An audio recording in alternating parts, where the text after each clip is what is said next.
neither the intent nor the capability to try to, quote unquote, hack the United States election for the presidency of the United States. So the effect of what President Obama and his senior national security team did was subvert the will of the American people, undermining our democratic republic, and enacting what would be essentially a years-long coup against President Trump, who was duly elected by the American people. We have a lot to run on, and you have a lot to run against, given the other party. But I will tell you this, we better be united, we better be strong, we better be focused, we better be articulate. We can't waste our time on Epstein and other stuff that are going on here that some people want us to focus on. I'm about had it with all that stuff. We better focus on who we are, what we're doing, where we want to take the country, and what they want to do to the country. What happened? How did they actually get the public to believe, and half the public believed, that actually Trump did collude? Well, this is the thing, Maria, when you look at the assessments that were made, not just by one element of the intelligence community, but in my role as the Director of National Intelligence, I oversee 18 different intelligence community elements. And in the months leading up to the November 2016 election, the intelligence community agreed that there was no intelligence that reflected that Russia was trying to hack the election in favor of either candidate. The evidence showed, the intelligence showed that, again, Russia did not have either the intent nor the capability to be able to impact the outcome of the United States election. So it was very striking when we look back again at the documents that I declassified and released that shows there was a shift in early December, the first week of December. Again, another document was produced by the intelligence community, a president's daily brief that was consistent with every other assessment that was done previously leading up to the election. Russia did not, this is after the election now, did not attempt to affect the outcome of the American election. That was never published. Hours before it would have gone into President Obama's President's Daily Brief, it was pulled by a senior level intelligence official saying that they had to pull it because they had received new guidance. The very next day, this meeting was called, a National Security Council meeting, bringing together all of the senior leaders of President Obama's cabinet, and the topic that was put forward was a sensitive matter. The tasks that came out of that meeting was coming from President Obama directing the intelligence community, then Obama's ODNI director Clapper, to produce a document, to produce an intelligence assessment that detailed not if, but how Moscow affected the outcome of the election that had already occurred, electing Donald Trump to the presidency. This document that they published in January of 2017 was the foundational groundwork that they continued to reference over and over and over again to enact this years-long coup against President Trump. How to resist the Epstein temptation. And in it, Ben writes this: there's obviously great fun in watching the world's dumbest media revolution. The social media Epstein detectives led by podcasters turned Keystone cops devour children. There are political incentives for Democrats to join MAGA in stoking wild theories, and there are good non-conspiratorial questions about how Epstein linked business, social climbing, and sex. Maybe investigative documents, perhaps including the files Trump ordered released, can answer some of those questions. But those of us trying to stay sane ought to keep in mind the distinction between evidence and speculation, fantasy and reality. And I understand that there is more, perhaps, that you are going to come out with next week. And I was told that that's why they raided Mar-a-Lago, that they wanted to find the Trump-Russia documents that indicated there was absolutely no collusion and that there was no evidence to even start such an investigation. But Trump didn't have it there in Mar-a-Lago, but that's why they raided his house in 2022. Is that correct? I don't have the details on the specifics of the Mar-a-Lago raid itself. Those are within the possession of the FBI.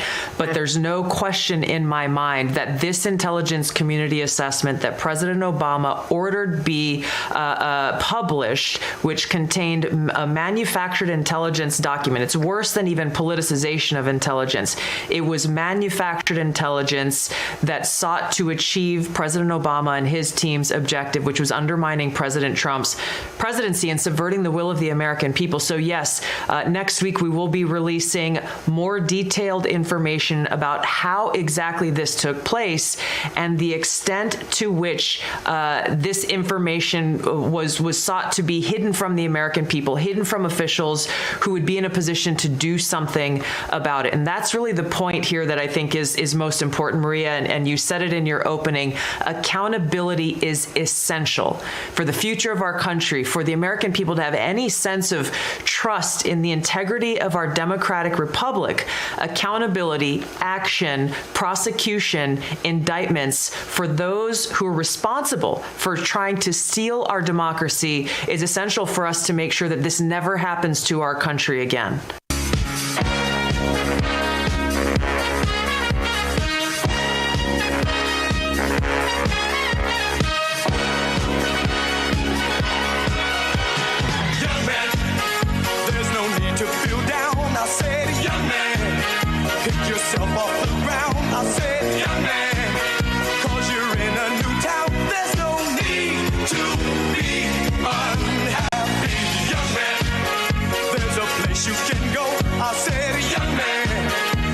Short on your dough, you can stay there, and I'm sure you will find many ways to have a good time.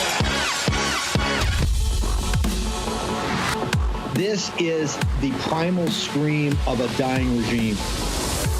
Pray for our enemies, because we're going medieval on these people. You're just not got a free shot on all these networks lying about the people. The people have had a belly full of it. I know you don't like hearing that. I know you try to do everything in the world to stop that, but you're not going to stop it. It's going to happen. And where do people like that go to share the big lie? MAGA media. I wish in my soul, I wish that any of these people had a conscience. Ask yourself, what is my task and what is my purpose?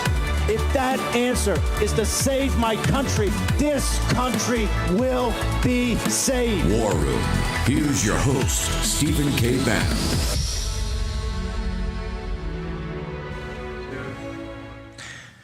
It's Monday, 21 July, year of our Lord 2025. This is going to be, I can tell you, going to be an action-packed week. Tulsi Gabbard right there says she's going to release more information. We're going to break down, we got more of her interview with Maria. We'll break it down. Jim Rickards is going to join us. Also, General Flynn's going to join us a little bit later. I want to play that. That was actually, the end of that was actually put out by President Trump. I guess it's artificial intelligence, right? President Trump last night on his Truth Social, he bombarded Truth Social and the media with a number of just explosive truth, I guess these postings he puts up about Tulsi Gabbard, about the deep state, about, you can tell his rising anger about what happened. I think as he gets into more of the details. Two things other happening. We'll get clips. Homan and Kristi Noem just gave a press conference. An officer, a customer Border Patrol, I think, has been shot and killed. Wounded. Has been wounded. Shot in the face, wounded, in critical condition, I guess. And they just had these ICE officers, Customs and Border Patrol. This is why they're wearing the mask. They're completely under assault. Also under assault, everything President Trump does, and this is why the Justice Department's under siege with the almost 200 lawsuits against President Trump's Article 2 powers. Now, Alina Habab, one of President Trump's closest lawyers and confidants, has been doing a great job as the acting, or I guess the interim U.S. attorney in New Jersey. I think it's starting to be removed today at 10 a.m. by Hakeem Jeffries and a bunch of judges in New Jersey. Mike Davis joins us. Mike, explain to the audience what's going on, because this is quite confusing situation. She's there on an interim basis, I guess, an acting basis, been doing a great job. How is she being removed by these kind of radical neo-Marxist judges, federal judges in New Jersey, working with Hakeem Jeffries, sir? Yes, U.S. attorneys are generally nominated by the president in consultation with the home state senators through the blue slips, where the home state senators have a veto over the U.S. attorney nomination because they want to be able to hand select the prosecutor who would prosecute their corruption case, the district court judge who would oversee their corruption case, and the U.S. Marshal that would escort them to prison. But that's not going away. That's been around for over 100 years. That's nonsense called the blue slip. But regardless, the president, through his attorney general, can appoint a U.S. attorney for 120 days. We saw this with Judge Jeanine Pirro in D.C. We saw this with Alina Habba in New Jersey. We saw this with other U.S. attorneys around the country. And then after that 120-day appointment, if the U.S. attorney is not nominated and confirmed by the Senate, there's a statute, I think it's unconstitutional, but there's a statute that lets the district court judges in the district where the U.S. attorney rules, they get a pick. They get a vote to pick whether the U.S. attorney stays or goes. In the past, this is generally, these judges have generally been very deferential to the attorney general and the president because this is a U.S. attorney. It's the chief law enforcement officer of that district. Well, we're seeing a precedent set in this Trump 47 administration where these Democrat activist judges, whether they're in New York or now New Jersey, are trying to fire these U.S. attorneys. They're voting to fire. In New Jersey, there are 17 district court judges. 15 of them are appointed by Barack Obama and Joe Biden. So at 10 o'clock this morning, right now, they're meeting to decide to vote whether to get rid of Alina Habba. And this is after House Democrat leader Hakeem Jeffries posted a post on X a couple days ago calling for these 17 New Jersey district court judges to get rid of Alina Habba. And the reason? Because Alina Habba indicted a House Democrat member who allegedly assaulted federal immigration officers. So this is purely political by Hakeem Jeffries. So I just last night filed a House ethics complaint from the Article 3 project against Hakeem Jeffries because he is trying to get these 17 New Jersey federal judges to violate their judicial ethics. Canons 2, 3, and 5 of the Code of Conduct for United States judges makes it illegal for judges to make the political considerations that Hakeem Jeffries has urged them to make by firing U.S. Attorney Alina Habba because she brought an indictment against a Democrat House member for allegedly assaulting a federal ICE agent. So we'll see what happens today. That ethics complaint's going to go against Hakeem Jeffries. That's in the process. And I would say to these 17 district court judges in New Jersey, if they follow Hakeem Jeffries' recommendation and fire U.S. Attorney Alina Habba today, they will also face judicial misconduct complaints, 17 of them from the Article 3 project. But this is part of this is that we haven't called in the district judges in D.C. to be deposed openly in front of the American people. Anyway, Mike, stick around. We got to get to the bottom of this. Short break. Back in a moment.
your host, Stephen K. Bannon. Okay, welcome back. Want to thank Birch Gold. Take your phone out right now if you want to understand about gold as a hedge, and particularly in the times of turbulence we've got going on. We're going to have a lot more about rescissions and about impoundments. Scott Besson was on today talking about the Federal Reserve. Jim Rickard is going to join us in a moment. We're going to have some turbulence up ahead as the supply side tax cut kicks in. Take out your phone and text Bannon, Bannon, 989898. This is a very simple but detailed guide. It's a handbook, the ultimate handbook on how to invest in gold and precious metals in the age of Trump. Very definitive. It talks about 401ks, IRAs, all of it. So check it out. And it's free. And you get a relationship with Philip Patrick and the team. And Philip's going to be on with me tomorrow. We're going to go through a lot about the what's happening with the dollar, gold versus the dollar. So, Mike Davis, over the weekend with Tulsi Gabbard, what's happening on the Epstein situation, you had a coup. This, quite frankly, is about who governs us. Is when someone's elected to the office of the president with the powers of the presidency that you've done such an incredible job at Article 3, buttressing and saying in that interregnum we had for those number of years working with Project 2025 and Russ Vogt and others to say, hey, he's chief executive officer of the United States. He can impound money. The Impoundment Act of during Nixon, the distress of Nixon is illegitimate. He's the CEO. He can fire people, cut money. He's commander in chief. He has almost unlimited powers as commander in chief. And then he's the chief magistrate, chief law enforcement officer. Now we're finding this is where the rubber hits the road, because Kennedy was taken out in an assassination. Nixon was really a judicial coup with the CIA and FBI, but Judge Sirica, the House, the lawyers at the House, if you read Jeff Shepard's 2 books, it's stunning of how the radical judiciary, and that started this whole process of hiving off the Justice Department and the FBI from the president, from his Article 2 power that he's chief magistrate and chief law enforcement officer. And that's why your work's been so great. President Trump went over there, I think, on the second and third day into the halls of the DOJ, and Weissman and those guys have never recovered from that. Now you have a situation that we have a judicial revolt, as we're now getting to how his first term was taken from him, right, in a coup, that they're putting the evidence out every day. You see now what's the one thing that's worked for the Democrats is the ability, although they're losing at the highest court, they're slowing things down to delay is to deny. And this is another example of even President Trump getting who he wants in to actually work for him. So this is a dual-pronged approach from the deep state, and also this radical judiciary, which I guess is the legal and judicial arm of the deep state. I want to start here by going back. What is blue slip? I thought President Trump said, hey, look, I'm not crazy about this blue slip. I understand it's custom and tradition. In the old days, we had compromise. It wasn't bad. But this stops President Trump from actually getting U.S. attorneys in blue. And we know that the neo-Confederates run California. They run Los Angeles. They control Illinois and Chicago. They control New York and New York City. And you're not going to deport 10 to 20 million illegal alien invaders. Hell, you just had a guy get shot in the face. Right? You're not going to do that unless you have hammers as U.S. attorneys going against these corrupt Marxist, neo-Marxist Democratic politicians, sir. So I thought the blue slip thing was something we kind of waved off a couple of years ago. So when I was the chief counsel for nominations on the Senate Judiciary Committee, I was able to push very hard for then chairman and now chairman Chuck Grassley to not give blue slip vetoes for federal circuit judge nominees because they touch more than one state. But for U.S. attorney, U.S. marshal, district court judges, like I say, there would be 100 senator revolts if these home state senators lost the ability to hand select the prosecutor who would prosecute their corruption trial, the judge who would oversee the corruption trial, and the U.S. marshal who would escort them to prison. So blue slips for district court, U.S. attorney, and U.S. marshal are not going away probably ever. But for circuit court judges, they lost the veto power. You still have to do consultation with the home state senators before you nominate a federal a federal appellate judge nominee. But that's the reason we confirmed a near record number of judges, including federal appellate judges in President Trump's first term, is because we got rid of the blue slip veto for federal circuit judges. You have to understand that. What's the action? Article 3 is on top of this with the president. He's outraged. Alina's done a great job. What is the call to action this morning? Is there anything the posse should do to assist this? Is this is occurring right now with these 15 of these 17 judges making a decision whether they want to get rid of her or not? Is there anything for the War and Posse to do in coordination with Article 3? Well, unfortunately, you can't call these judges because, and that makes this is even more weird.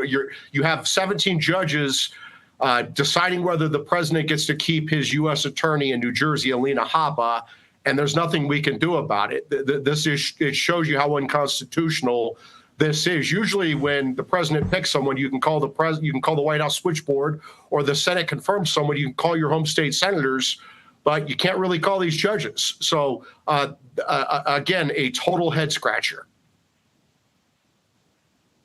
Okay, but you're on it with the you're with the ethics committee. Is that going to be anything powerful to Hakeem Jeffries since these guys don't have any ethics? Do they care, or is this something technical you can jam him up that he can't use his powers as minority leader? It is a clear violation of the House ethics rules for a House member, particularly the top House Democrat, to strong-arm 17 federal judges to fire a United States attorney because that United States attorney brought a federal indictment through a grand jury against a Democrat House member for allegedly assaulting federal immigration officers. That is a clear-cut House ethics violation. Mike, thank you so much for joining us. I know you got a bolt. We'll follow this one this morning, and hopefully you'll report back this afternoon. Thank you. Alina Habba. And by the way, President Trump's done this a lot to have these acting U.S. attorneys, and she's done a fantastic job in New Jersey, which, as you can imagine, no easy area. This is where Scott Pressler in the persistence movement is up there right now. They believe that New Jersey is going to be the next Pennsylvania as Pennsylvania becomes the next Ohio as far as registrations and get out the vote. Can we play a clip? I got Jim Rickards up. I'd like to play that Tulsi clip that we had. Let's go ahead and play it for Jim. And I understand that there is more, perhaps, that you are going to come out with next week. And I was told that that's why they raided Mar-a-Lago, that they wanted to find the Trump-Russia documents that indicated there was absolutely no collusion and that there was no evidence to even start such an investigation. But Trump didn't have it there in Mar-a-Lago, but that's why they raided his house in 2022. Is that correct?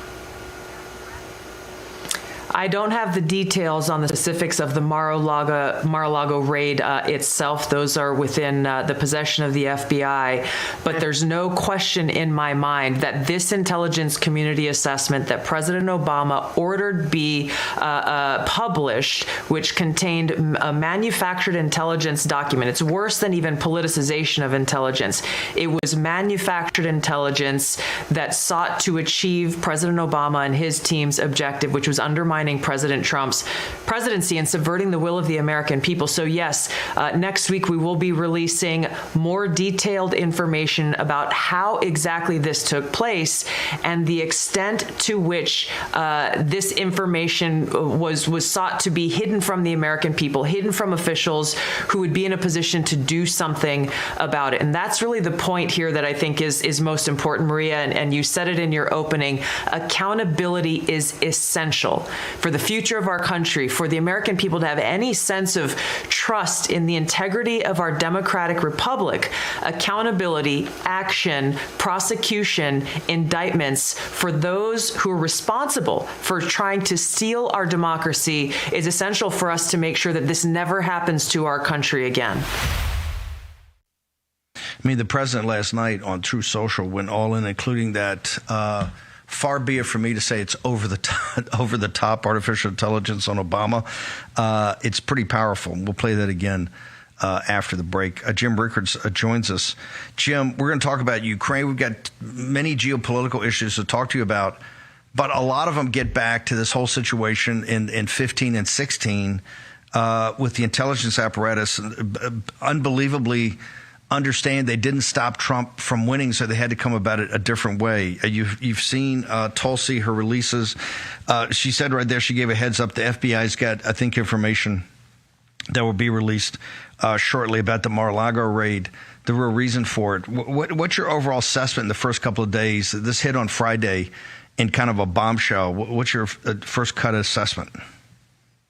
My first cut assessment, by the way, I've had the privilege of meeting Tulsi, spending some time with her. I live in New Hampshire. She was running for president. You get to meet all the candidates. Unusual for Washington. She's a really nice person, but boy, is she smart. And she does not shoot from the hip. One of my favorite Tulsi clips is she was in a live fire exercise. She's active duty military, and she changed the clip on an MR4 in the obstacle course. So while she was, rolling and so forth. So she's completely serious. And they've done this. I say they. This is obviously coming from the intelligence community. She's the head of the intelligence community. These were not just loose accusations. This was not just, maybe we're going to take a closer look at this. She had, I hate to use cliches, but she had the receipts. She had intelligence community documents that were released and other descriptions, et cetera, that point directly at this conspiracy. Now, the thing that, by the way, after 10 years of this, special counsel, Robert Mueller, Inspector General, I think Jim Jordan seems like a nice guy, but, 10 years of talk is enough. We want to see some action. My impression is that this is going to lead directly to action. They've done a lot of things right. So, for example, they're looking at conspiracy and RICO type charges. That is very powerful in two different ways. Number one, it casts a wider net. You could have a very tangential role, but if you're part of a conspiracy, you can get dragged in and charged with some of the highest charges that will be applied to the conspiracy itself. More importantly, Jim, hang on, hold the more importantly. I'm gonna leave him on the hook, a cliffhanger. Jim Rickards is in the war room. Short commercial break. Back in a moment.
host, Stephen K. Bannon.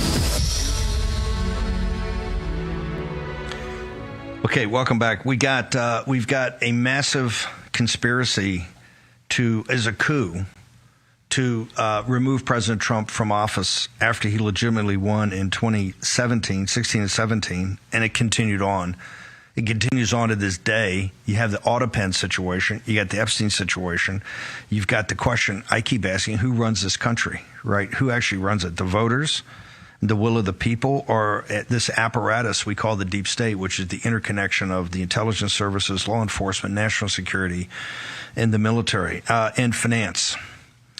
Jim Rickards, I want to just hit rewind for a second. You know Tulsi. She's a serious person. Folks, this is the reason Tulsi Gabbard's been getting lit up in the press, in the Langley Bugle, right? This is the reason that the Langley Bugle, what we call the Washington Post, right? David Ignatius and that crowd have been lighting her up and saying how great the CIA is and how tremendous the CIA is and what a great job they did in Israel. This weekend, folks, the Times of Israel, okay, not exactly War Room, the Times of Israel, Axios, and Mediaite all did huge stories of how the White House has had a bellyful of Netanyahu, that he's out of control, not just pushing for a continuation of regime change war with the Persians, but he's out of control everywhere, from shelling Catholic churches to what's going on. Instead of being focused in Gaza, just kind of random violence in Gaza all over. And the description from the White House is he's a madman. Okay, Tulsi Gabbard has been getting lit up because the CIA, in conjunction with the Mossad, came up with the urgency that we had to get into it with the Persians. Jim Rickards, we know she's a serious person. We know she can also take incoming. She's kind of unflappable. She can take incoming, as she has over the last couple of months, and then delivered a bombshell that President Trump got on board early, but last night he went next level of his enthusiasm for this, including having this little film put together with Obama being actually incarcerated. I want to go back to you're saying they're smart in the way they're doing this, given your knowledge of the intelligence community, and particularly going directly to a conspiracy and to RICO, using the RICO statutes to go over this. Can you continue on your analysis, sir? Sure. So the first point we made is conspiracy widens the net, so people tangentially involved can be kind of hauled in to the core of the conspiracy and face those charges because they contributed to it. But more importantly, it extends the statute of limitations, because the immediate reaction to some of this was, yeah, maybe, but it was 2016. That was 9 years ago. The statute's 5 years or 7 years, depending on the offense. That's not how it works in a conspiracy. You start the statute of limitations from the last act. And that would be at least the rate on Mar-a-Lago. If I were a lawyer, I happen to be a lawyer, if I were a lawyer to any of these potential defendants, I would say keep off the phone and don't talk to any of the other people. In fact, don't talk about it at all. Every phone call that furthers the conspiracy starts the statute of limitations over again. So you are not going to have a statute of limitations problem. So widen that. Statute of limitations is simply not a problem. The other thing you look at is what's called venue and jurisdiction. Well, Chris Wray sent the goon squads into Mar-a-Lago to go through Melania's, lingerie. Thank you. That just handed the White House or the Department of Justice a Florida jurisdiction. So you could bring the case in Florida. You can bring it in other states as well. This was a pretty widespread coup. Pick your state, but you're certainly not going to pick Washington, D.C. or New York or any other Democratic stronghold. So statute of limitations is not a problem. Conspiracy casts a wide net. Florida jurisdiction is clear. Other states, if you prefer. So my point is they've really thought this through, anticipated all the objections or all the potential defenses, and structured it in such a way that those defenses fall down. And the last point, I encourage the War Room posse, read what Tulsi Gabbard actually released. It was a kind of a one-pager, tons of documents behind it. But what she actually released, again, serious person, she used the word coup. The word coup was in there, which is what it was. I think you're right, absolutely right about that. She also used the word treason. I think the word was treasonous, but okay, the root word is treason. One of the very few crimes mentioned in the Constitution. Of course, you can get the death penalty for that. So this was carefully crafted, carefully thought through. They anticipated the defenses. They've knocked them down before they can even be raised. I would expect in due course, but maybe sooner than later, grand juries, indictments, trials, and some convictions. Jim, given you know that community very well and you know geopolitics very well, when someone as serious as Tulsi Gabbard, DNI, who has 17 or 18 of these massive intelligence apparatuses report to her, when she uses the word coup and she uses the word treasonous conspiracy, how serious should the intelligence community and those that perpetrated these crimes take this, sir? It doesn't get any more serious. I mean, unless you're pulling a trigger somewhere, coup and treason, that's as bad as it gets. And again, that's one of the few crimes mentioned in the Constitution. So, which means that you could be looking at very long prison sentences at a minimum. By the way, the conspiracy went on for years. I talked about the statute of limitations, but through the special counsel, through Mueller, through the Mar-a-Lago raid, behind the scenes, people were still planning these things. They, like I said, the SWAT team, the FBI SWAT team, didn't just show up at Mar-a-Lago. So there were more conversations related to that. And Obama, not only is Obama not off the hook, he appears to be at the center of it. You go through the chronology that Tulsi Gabbard laid out is very clear, where the intelligence community said the Russians had nothing to do with interference with the 2016 election, either kind of hacking voting machines or but anything really. Internet, social media agents had nothing to do with it. That's what they said in two assessments. There's one from the CIA and one from the FBI. And then the White House, with Obama in the room, said, no, change it. Let's create a conspiracy. They introduced the Steele dossier, Christopher Steele, the MI6. He wasn't the Moscow station chief. He ran the Russian desk in London, but they had MI6 agent on the Russian file, made it up. By the way, the history of intelligence operatives making things up is as long as the history of intelligence. So some intelligence is solid and good, but they make things up for propaganda reasons, or to steer you in the wrong direction, et cetera. It's what Angleton, I actually met a company, Shakespeare, originally called the wilderness of mirrors. I mean, when you're in it, you get it. It is a wilderness of mirrors. They lie to each other. They make things up or hide the real intelligence, et cetera. So they knew that dossier was fake, and they insisted on putting it in to give them the justification. And by the way, our friend James Boasberg, the federal judge in Washington, D.C., he was the FISA judge at the time they approved these warrants. And of course, he's another one standing in the way of Trump's immigration and other initiatives. So they're all in it together. The dots are connecting. By the way, I'm still working through a couple of biographies of Angleton on the Kennedy coup. This has real world implications. What's obvious, and the audience and Grace and Mo, I think we did it over the weekend, but I want to do it again to make sure the War Room Posse gets every opportunity and availability to read the documents as they come out. Tulsi's kind of cover letter or cover post, and then all the different documents. You should read them, and we're going to be putting up, and I'll be putting up on Getter, all types of analysis. Like I said, General Flynn's going to join us. We'll have Poso back on tomorrow. Poso's doing virtually his entire shows every day on this. It has real world implications.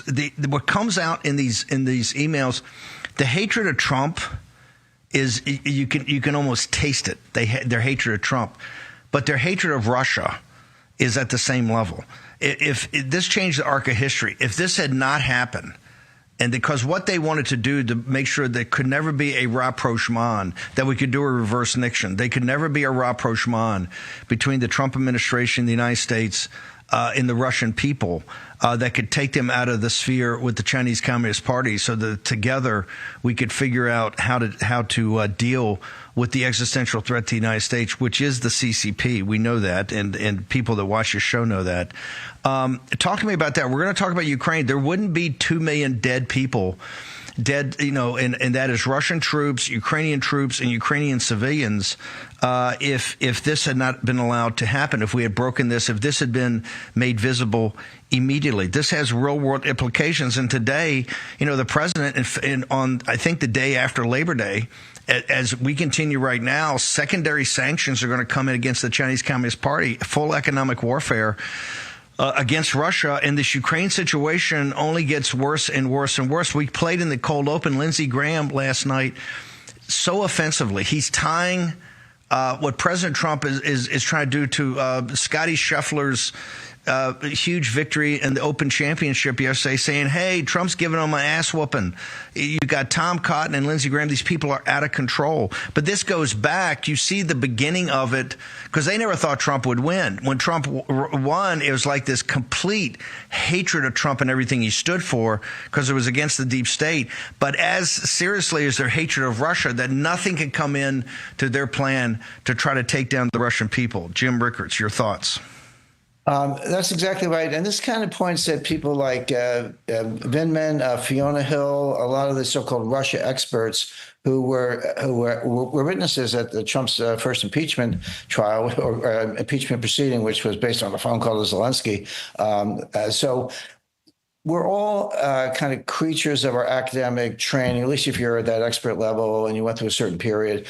You know, I was in graduate school in international relations in the 70s before I went to law school. That was the height of the Cold War. But the people who are kind of late 40s, 50s today, they went to school in the 90s. What was going on in the 90s? Well, the Soviet Union collapsed, officially dissolved in December 1991. Putin came into power around 2000, late 99, 2000. What happened in that kind of 10-year period? Russia was the Wild West. They handed out all these shares of all these companies to everyday Russian people. The oligarchs, set up card tables in the lobbies of apartment buildings and said, hey, I'll give you some cash for your shares. They acquired all these shares. Sometimes there were 2 or 3. There were machine gun fights in the streets of Moscow. It was like Chicago in the 1920s. But what was America doing? We were telling them how to run a central bank, how to set up a stock exchange, how to do basically IPOs of all the wealth in Russia, so that we could acquire it ourselves, break up Russia into separate republics. This was the heyday of the Russia haters. Who ended all that? It was Putin. Putin came in. By the way, Putin's support does not come from the oligarchs. That's a myth. He's at odds with the oligarchs. He said, hey, you can have your money and your business, but keep out of politics. Don't get in my way, or you'll end up in jail. And they got the message. But Putin's support is the military, the Orthodox Church, and everyday Russians. Those are the 3 pillars of Putin's support. His polls are off the charts, 85, 90% popularity. He understands the soul of Russia. One of the most interesting things I've ever heard from a Russian was he said, the problem with you Americans, you think we're like you because we're white. But Russia is a completely different civilization, different religion, different history, et cetera. But so when Putin came along, the Vindmans and the Fiona Hills of the world hated him because he upset the apple cart. He upset their game. He upset their game to loot Russia, basically for the benefit of U.S. investors. And so they hate him. In fact, Putin could be our best friend. Again, I'll come back to my analogy. I hope it's not too used up. But there are only 3 countries in the world that matter: China, Russia, and the United States. Sorry, Germany, UK, your secondary powers. It's a 3-handed poker game. In a 3-handed poker game, it's always 2 against 1, and the 1 is the sucker. And if you don't know who the sucker is, you're the sucker. Nixon understood this. That's why he opened the door to China so we could isolate the Soviet Union, really Russia. And then, over the course, 89, the Berlin Wall falls, 91, the Soviet Union dissolves.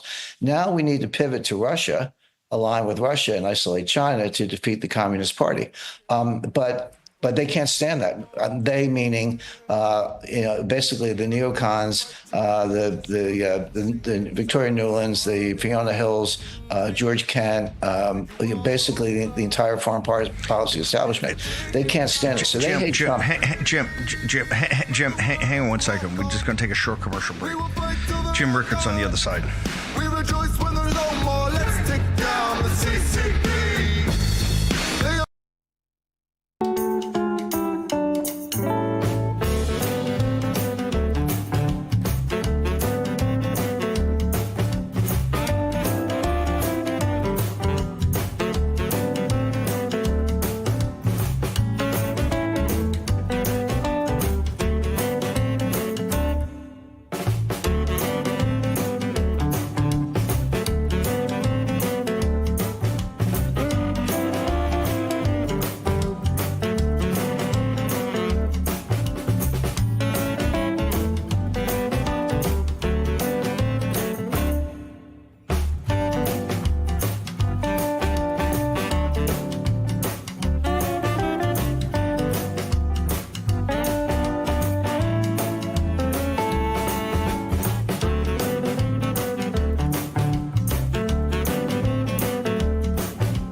Here's your host, Stephen K. Bannon.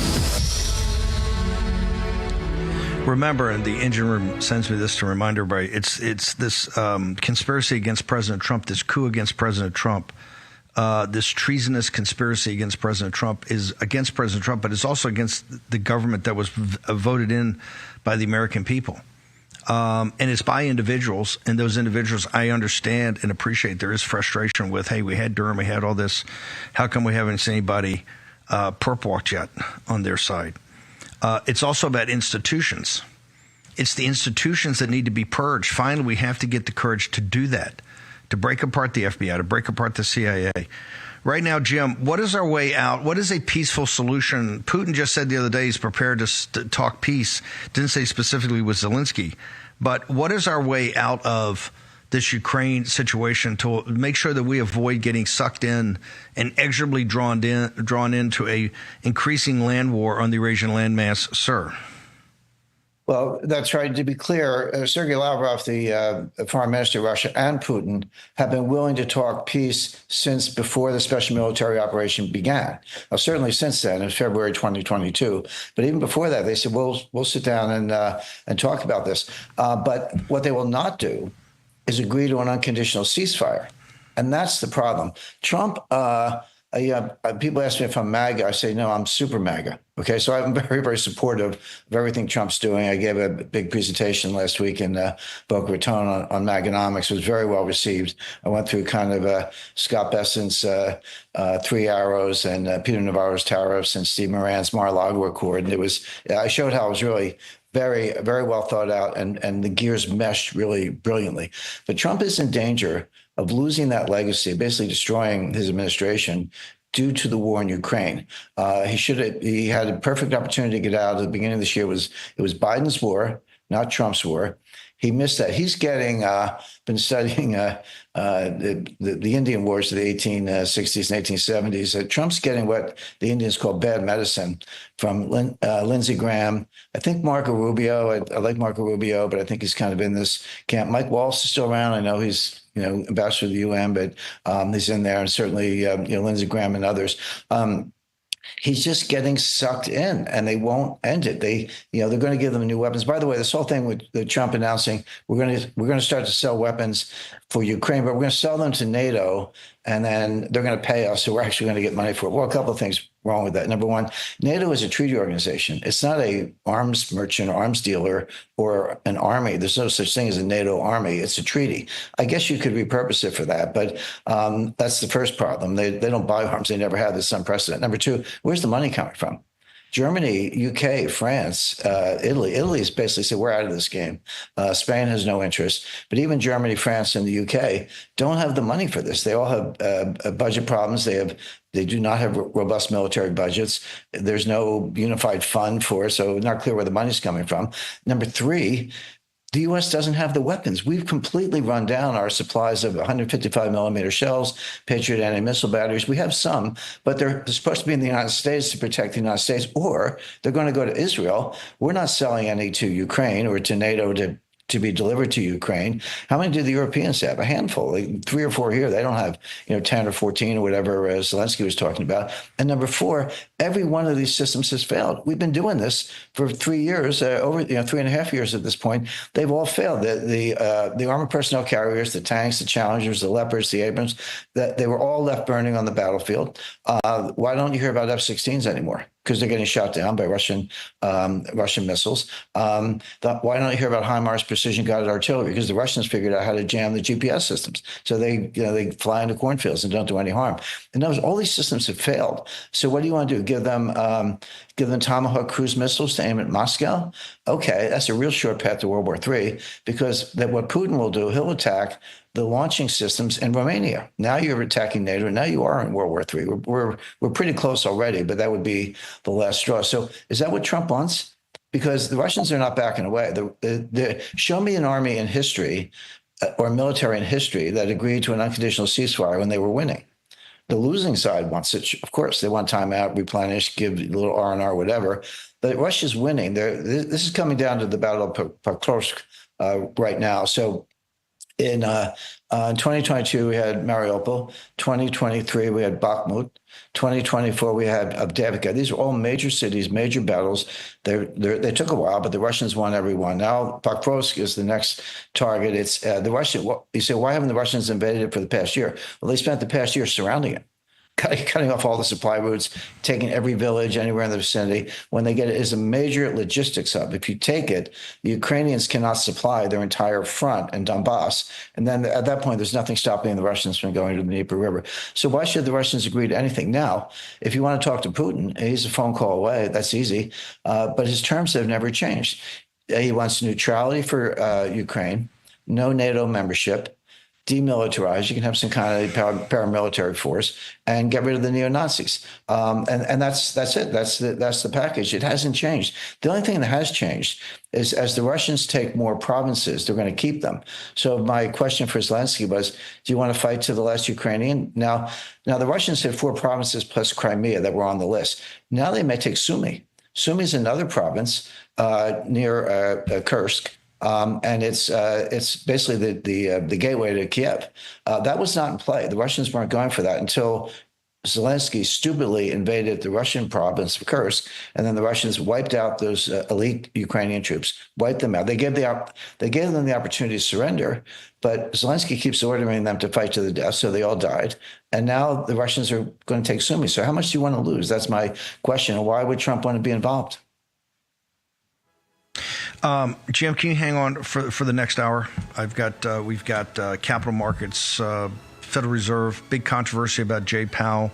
Also, want your thoughts on Trumponomics. It's starting to kick in now. We're starting to see that. Home title lock. Remember, 80-90% of your total net worth is tied up in that piece of paper called a title. It's a fairly rudimentary system in the United States. That's one of the reasons it's so susceptible to someone getting into it. You've heard the horror stories from Natalie Dominguez and the team at Home Title Lock. Right now, they have $1 million triple lock protection. What does that mean? First, you get 24-hour coverage, alerts immediately if anybody's messing with or looking at your title. And if all else fails, a $1 million restoration project. HomeTitleLock.com, promo code Steve. Try to keep it simple. Talk to Natalie Dominguez and the team. Get some examples. You also get a free assessment. HomeTitleLock.com, promo code Steve. Protect your net worth, particularly in these days of financial turbulence. Check it out. Next hour, actually a big revolt in Japan last night. We're going to get to that. We get Ben Harnwell, Matt Brainerd. Jim Rickard is going to stick around. General Mike Flynn, all next hour in the War Room.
Joe, I think that what we need to do is examine the entire Federal Reserve institution and whether they have been successful. I'm speaking, actually, I'm going to be in the building this evening. There is a regulatory conference that begins tomorrow. I'm the keynote speaker tonight talking about regulation. The Fed as well deals with monetary policy, regulations, financial stability. And again, I think that we should think, has the organization succeeded in its mission? You know, if this were the FAA and we were having this many mistakes, we would go back and look at why has this happened? I mean, look at as you said at the top of this broadcast, there was fear mongering over tariffs, and thus far we have seen very little, if any, inflation. We've had great inflation numbers. So, I think this idea of them not being able to break out of a certain mindset, all these PhDs over there, I don't know what they do. This is like universal basic income for, academic economists. For the audience, I know the audience thrives on action, as you should. You're the tip of the spear, the action-oriented part, the activist base that makes things happen, have historically made things happen, and have led President Trump, been the foundational element of his magnificent wins. You have two people I want to specifically discuss. That is Tulsi Gabbard and Scott Bessent. As you know from years on the show, and Bessent in particular, these are safe pair of hands. These are not people that run around with their hair on fire. They're very stable. It's that theory, I think it was Isaiah Berlin, the philosopher. You have the fox versus the hedgehog. The hedgehog focuses on one thing and just grinds. The fox skips around and skipping around, right? These people in that regard on the philosophy are kind of hedgehog. They get very focused and they grind. I said, and I repeat this, the three most powerful institutions, I believe, in the imperial capital, in the imperial project, are the CIA, the Federal Reserve, and CENTCOM. Kind of the brains, the money, the brains in the network, the money in the muscle. Right now, you have two of these individuals. You have Tulsi Gabbard is really on a crusade to go after the CIA and the problem with the deep state, the intelligence communities, both foreign and domestic. And I include in there MI6 and Mossad, okay? Not just the Five Eyes, the CIA, the MI6, because although the British Empire has dramatically dropped as far as economic and financial power, given the power and reach of their empire, given what they did for the education process of bringing people back to Oxford and Cambridge and all this education and have them live in London, the imperial capital, the British intelligence service is incredibly powerful. They punch way above their weight. And there you have Scott Bessent. Scott Bessent, President Trump has President Trump has a house style, right? He's dropping body blows on Obama over the weekend. He's all over Too Late Pal, Jay Powell. Scott Bessent is very different. It's very methodical, but he's going to get them. And as we've said for a long time, we don't even know why we have a Federal Reserve. Certainly the way we have it now, that it's not owned by the American people. It's kind of an independent agency, but it's not. It's funded by the American people. They're I don't know, $1 trillion of losses over there in their bond portfolio, yet they're building the second Versailles right in front of your face. Rickards, I know you've got a lot to say about this topic, so I want to turn it over to you. Scott Bessent is a very serious guy. One of the reasons he was a contributor here for years, and I grew so close to Scott, not only does he understand capital markets, he doesn't skip around. He's very, very, very focused, and I thought would be the perfect Secretary of Treasury for President Trump, as it turned out he has been. But right now, Scott Bessent and President Trump basically are zeroing in on the Federal Reserve. And what Scott said there this morning, which is so powerful, it's not simply about an individual, Jay Powell, who's obviously seriously flawed. It's institutions. This is what Tulsi Gabbard's talking about, is not just Brennan and Comey, this, but it's institutions. It's the FBI. It's the CIA. It's the intelligence apparatus. It's DIA. It's the House and Senate Intelligence Committee, particularly the Senate, Mark Warner and these guys. These are institutional. We have an institutional problem. If we just get rid of the people and send them to prison, yes, that has to be done. That's accountability. That's not going to solve the problem. The problem is we have an institutional crisis in this country. And the Federal Reserve is structurally, I think, flawed, but institutionally it's gotten out of control. Jim Rickards, your thoughts and assessments, sir. Well, my favorite candidate for Fed chair was actually Linda McMahon. I thought if she can shut down the education department, make her Fed chair, and she can shut down the Fed, hopefully. A couple of historical footnotes, Steve. The United States did not have a central bank of any kind between 1836 and 1913. Okay, what happened between 1836 and 1913? The Industrial Revolution, technology, telephone, telegraph, transcontinental railroad, diesel-powered harvesters, mining. We won how many wars? Et cetera. It was one of the greatest periods of wealth creation and prosperity in the history of the world, with no central bank. So that by itself shows you don't need a central bank. Number one. Number two. Paul Krugman, he's a little kind of marginalized these days, but for decades he was saying, we need a central bank to prevent financial panics. I did a study that showed financial panics when we did not have a central bank and financial panics when we did have a central bank. And it was about the same tempo. In other words, the central bank did not make any difference in terms of the frequency of central panics or financial panics. They happen for other reasons, nothing to do with the Fed. The idea that the Fed could bail you out is ridiculous. What happened in 2008? Ben Bernanke and Hank Paulson walked over to the White House. They said, when George Bush, the president, said, Mr. President, we can't do anything about Lehman Brothers. We can't save Lehman Brothers. That was nonsense. They had the statutory authority. They either had really bad lawyers, or I think what actually happened was Paulson wanted them to fail to prove a point. But of course, that unleashed one of the greatest panics in history. Now, here's the thing with Scott Bessent. There's some talk that he might be named by Trump to be Fed chair. People, they throw up their hands. Oh, my goodness, Trump's doing something unprecedented. Trump's doing something radically different. No, that's not true. In 1913, the Secretary of the Treasury was a member of the Board of Governors. By statute, the Treasury Secretary was on the Board of Governors of the Fed, and they used to meet in the Treasury building. So it's not unprecedented. It's actually would be going back to something which is much closer to where the Fed started. FDR abolished that seat for the Treasury Secretary, but he was on there from day one. But a couple things. I agree with you about the CIA and CENTCOM being two the most powerful institutions. I disagree a little bit with the Fed. Could people say the Fed controls money? That's not really true. Money creation is controlled by banks, commercial banks. You want to talk about money, pick up the phone, call Jamie Dimon, call the head of Citi, Wells Fargo, Bank of America. They're the people who actually control the economy. And by the way, they own the Fed, just as a footnote. So people say, what about all this money printing? Well, here's how it works. When the Fed wants to print money, they buy government securities from dealers. I used to be chief counsel, one of the primary dealers. I talk to the Fed every day. They call up the dealer. They say, offer me 10-year notes, done. You send the notes to the Fed, and they give you money that comes out of thin air. So that money is created out of thin air. That's true. But what do the dealers do with the money? They give it back to the Fed in the form of excess reserves. So all you're doing is inflating both sides of the balance sheet, to the trillions of dollars with all those excess reserves. That money does not get lent. It does not get spent. It is not stimulus. It just sits there. It's sterilized. That's the technical term for it.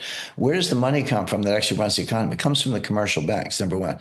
As far as Jay Powell is concerned, his term is up. His term as chair is up in May of 2026. He's not going to be around that long anyway. I'm sure he's not going to want to re-up. But why would you? The president probably could fire him. This testimony, under oath, is enough of an excuse to fire him if you really want to do that. Why would you? The economy might be in for a tough patch. Now, I'm a fan of, I call it Maganomics, Trumponomics, et cetera. I think the economy will do very well over the next 4 years. But we could be heading into recession over the next 6 months or so. And by the way, Trump says he wants lower interest rates. What interest rates does the Fed set? They set something called the policy rate, which is the Fed funds target rate. What are Fed funds? Money that banks lend to each other overnight. There hasn't been a Fed funds market since 2008 because they have excess reserves. They've got trillions of dollars of excess reserves. They don't need to borrow in that market. So the Fed sets a rate for a market that doesn't exist. Okay. Now Trump says, I want lower interest rate costs for the federal budget deficit. Okay, fine. Where does that come from? The shortest maturity Treasury bill is a 4-week bill. Very short, very liquid, very safe, et cetera. There's something called the overnight financing rate, which is kind of like the repo rate. Those are the two safest, most liquid short-term funding rates. Both of them are lower than the Fed funds target. In other words, the market is doing Trump's job for them. The market is already lower than the Fed funds target rate. So the Fed is actually irrelevant. I don't think they're going to lower rates at the July meeting. They have a meeting at the end of July. I think Powell's going to pause. That'll be another, the White House will blow another gasket over that. But it doesn't matter because the market is actually lower. Jim, where do people go and get get strategic intelligence? How do they get there? How do they get your free book? Thank you, Steve. We have a landing page. It's rickardswarroom.com. That's rickardswarroom.com. You go there, you can subscribe to our flagship newsletter, Strategic Intelligence. We put a lot of work into it every month, cover a wide range of topics. We have a free book offer. We hope people join us. And also on X, I'm at Real Jim Rickards, at Real Jim Rickards. I make the pitch all the time. It's read by people in C-suites all over the world, right? Chairman and CEOs. If you're not yet a chairman or CEO, or maybe if you're a younger person, or let's just say that you're not really on the corporate track, why is strategic intelligence a must read? Why should people, what's the case for someone that's not on a career track that needs this information because it helps them in their job, it helps them understand the world? What's the case for somebody that's not on that career track to get this newsletter? Well, we're independent. We're not working for a broker-dealer. We don't have to follow the Wall Street narrative. We do longs and shorts. We have stock recommendations where we make money if the market goes up, but we also have short positions where you make money if the market goes down. But we actually think hard about the topic. I would say the greatest value added, Steve, is we break with the narrative. First of all, we identify a narrative. Wall Street loves narratives. It's just a story. Most of them are wrong and most of them are made up. So we identify the story, we break with it, and we tell people what's actually going on. And our predictive analytics, our ability to tell you what's going to happen next is second to none.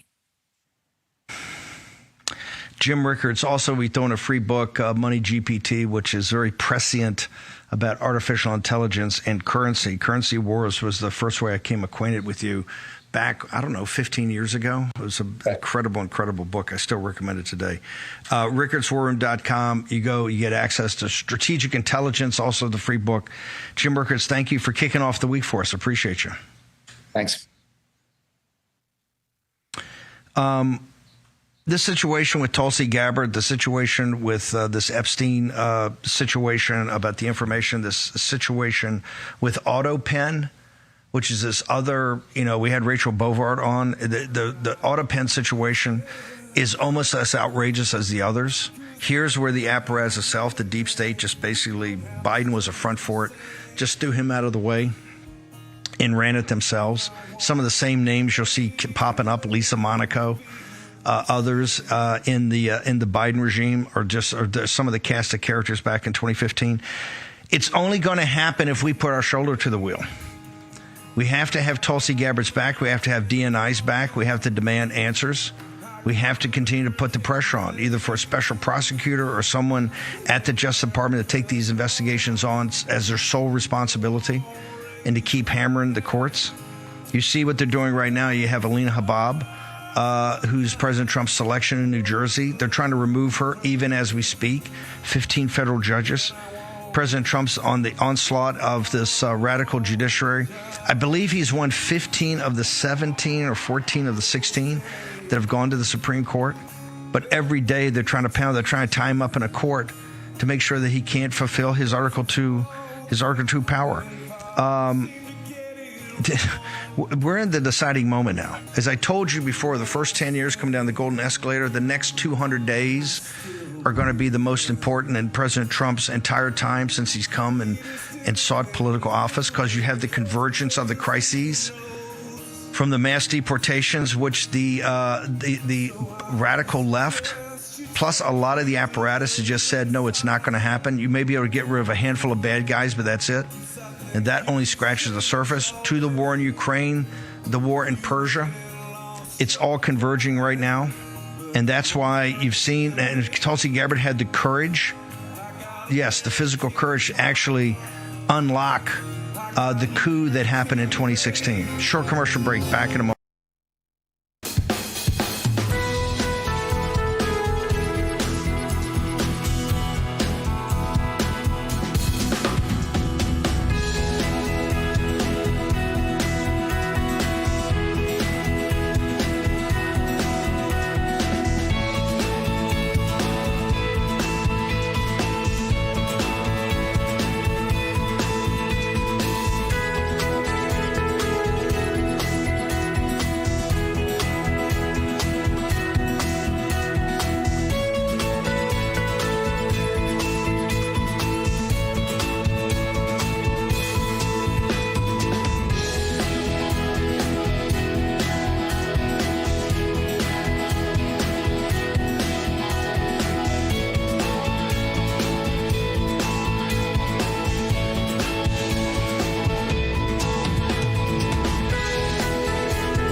Where the Prime Minister, Shigeru Ishiba, says he's going to stay on in office despite his governing coalition losing its majority in the upper house of Parliament after elections.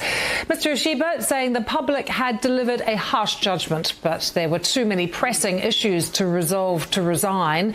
What he's talking about there is the threat of these extra US tariffs and also inflation. Japan's opposition parties are fragmented and unlikely to try to form a government themselves. The governing bloc losing control of the more powerful lower house in October. Let's speak now to Ryo Sahashi, who is an international politics professor at the University of Tokyo. Very good to have you with us here on BBC News. Firstly, he may be in power now, Mr. Ishiba, but just how weak is he? Oh, he is now very weak. He decided to stay in power, but I think towards the end of this month, the frustration within the party might attack him very strongly. And also, he might not be able to get cooperation from the non-ruling party opposition so much. So I think, he tried to stay in the power, but if, he cannot get the kind of home run with his negotiation with President Trump, maybe, he simply lost his power base more and more in this summer. Yeah, you mentioned he needs that home run. Has he talked about what his strategy or plan is when it comes to the Trump administration? I think, he doesn't have good card, to change the situation, right? Like, if he really want to make a big game or big deal with President Trump, he he has to give up some agricultural products, automobile things for President Trump, because that is the things, they are the things, President Trump really want to get from Japan. But, Shigeru Ishiba may not be able to do that. And President Trump may not be charmed to talk with a weak prime minister. So I'm sure, the negotiation will not go anywhere. When it comes to the election result, what do you think explains it? Is it... Okay. Ben, I'm going to turn it over to you to have you explain, said the Japanese professor. An earthquake last night in Japan, a MAGA-type party, putting Japan first, make Japan great again, kind of came out of nowhere and won. Matt Brainerd, Matt has been on the show many times as a political consultant and operative. He's one of the advisors to the party. Ben Harnwell from Rome. You heard the professor saying, hey, the Japanese government needs a big home run from Trump to help him out here. I'm not so sure Trump's going to be doing coach pitch. He wants a meaningful deal and a good deal for the United States on the tariffs. So I think this is so important, not just against the CCP and what's happening geopolitically, but also economically and geoeconomically. The Japanese government have kind of they've had now 3 decades of, lost generation. And the people in Japan, particularly younger people, have just kind of had a belly full of it. So this guy struck a spark. Ben Harnwell, your assessment. Well, just to come off the closing point there, Steve, actually the majority of this of the lead of this new party, Sohei Kamiya, that the majority of his support actually comes from young men, young 20 and 30-year-old men. So it's specifically disillusioned youth on the male side of the spectrum, flagging up the point that you just mentioned.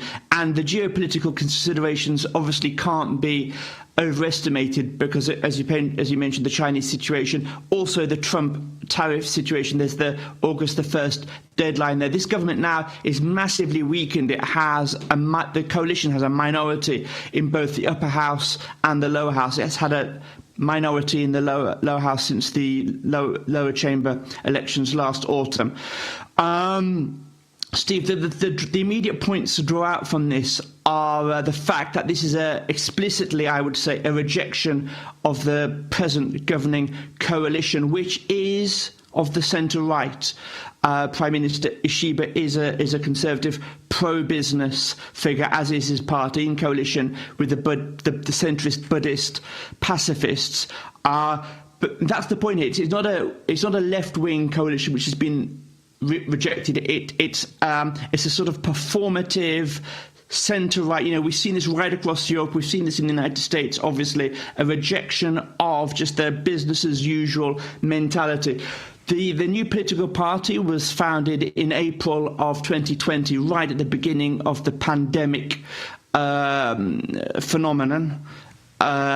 Anti-vaccine, and it grew from there, coming out with these very well put together YouTube things, and it's absorbed its program as it moved on. It's now sort of quite Japan first or Japanese first, depending on which formulation you want to use. It says that there are far too many foreigners in Japan. There's 3% of the present Japanese population are non-Japan born, and that's too many for this group. They've moved from 1 seat in the upper chamber to 14 seats in the upper chamber. It's an absolute massive victory. And I'll hand back to you on this point, Steve. What the big takeaway of this is that, as you said in your work, in your remarks, this is a MAGA phenomenon in the Japanese context. But I would put it in this way: this victory has really normalized. I would say for the first time since the Second World War, it's normalized in the Japan context. Using the air quotes, obviously a far-right political party phenomenon. And this party, it explicitly models itself on the AfD in Germany, and is set out now to build these reports with the various populist nationalist iterations right across the world. Matt Brainerd, the disaffected young men, because Japan has not addressed, you have a real warrior spirit there, a real warrior ethos. It has not addressed their needs. It's a declining population. It's incredibly woke culture in many regards. What led this revolt? What led this revolt of young men to actually get involved in politics, which they had not been, to drive this stunning upset last night? You know, much like the MAGA movement here in the United States, it was really two things. It was the government that was completely ignoring their needs, ignoring their priorities, they had put a surcharge on young people to help shift more money to the aging elderly population of that country. And that really stung. And there's all kinds of other policies that the incumbent government has done to sort of maintain the status quo and to be more business friendly, like opening the doors to foreigners that have nothing in common with Japan, don't speak the language, and have increased crime in the country, frankly, in a country that is pristine and one of the safest in the Western world. And what you see is that this is a continuation of what's happened after World War II, where basically the country was, for lack of a better word, neutered. It became, in some ways, a colony of the West, of the United States.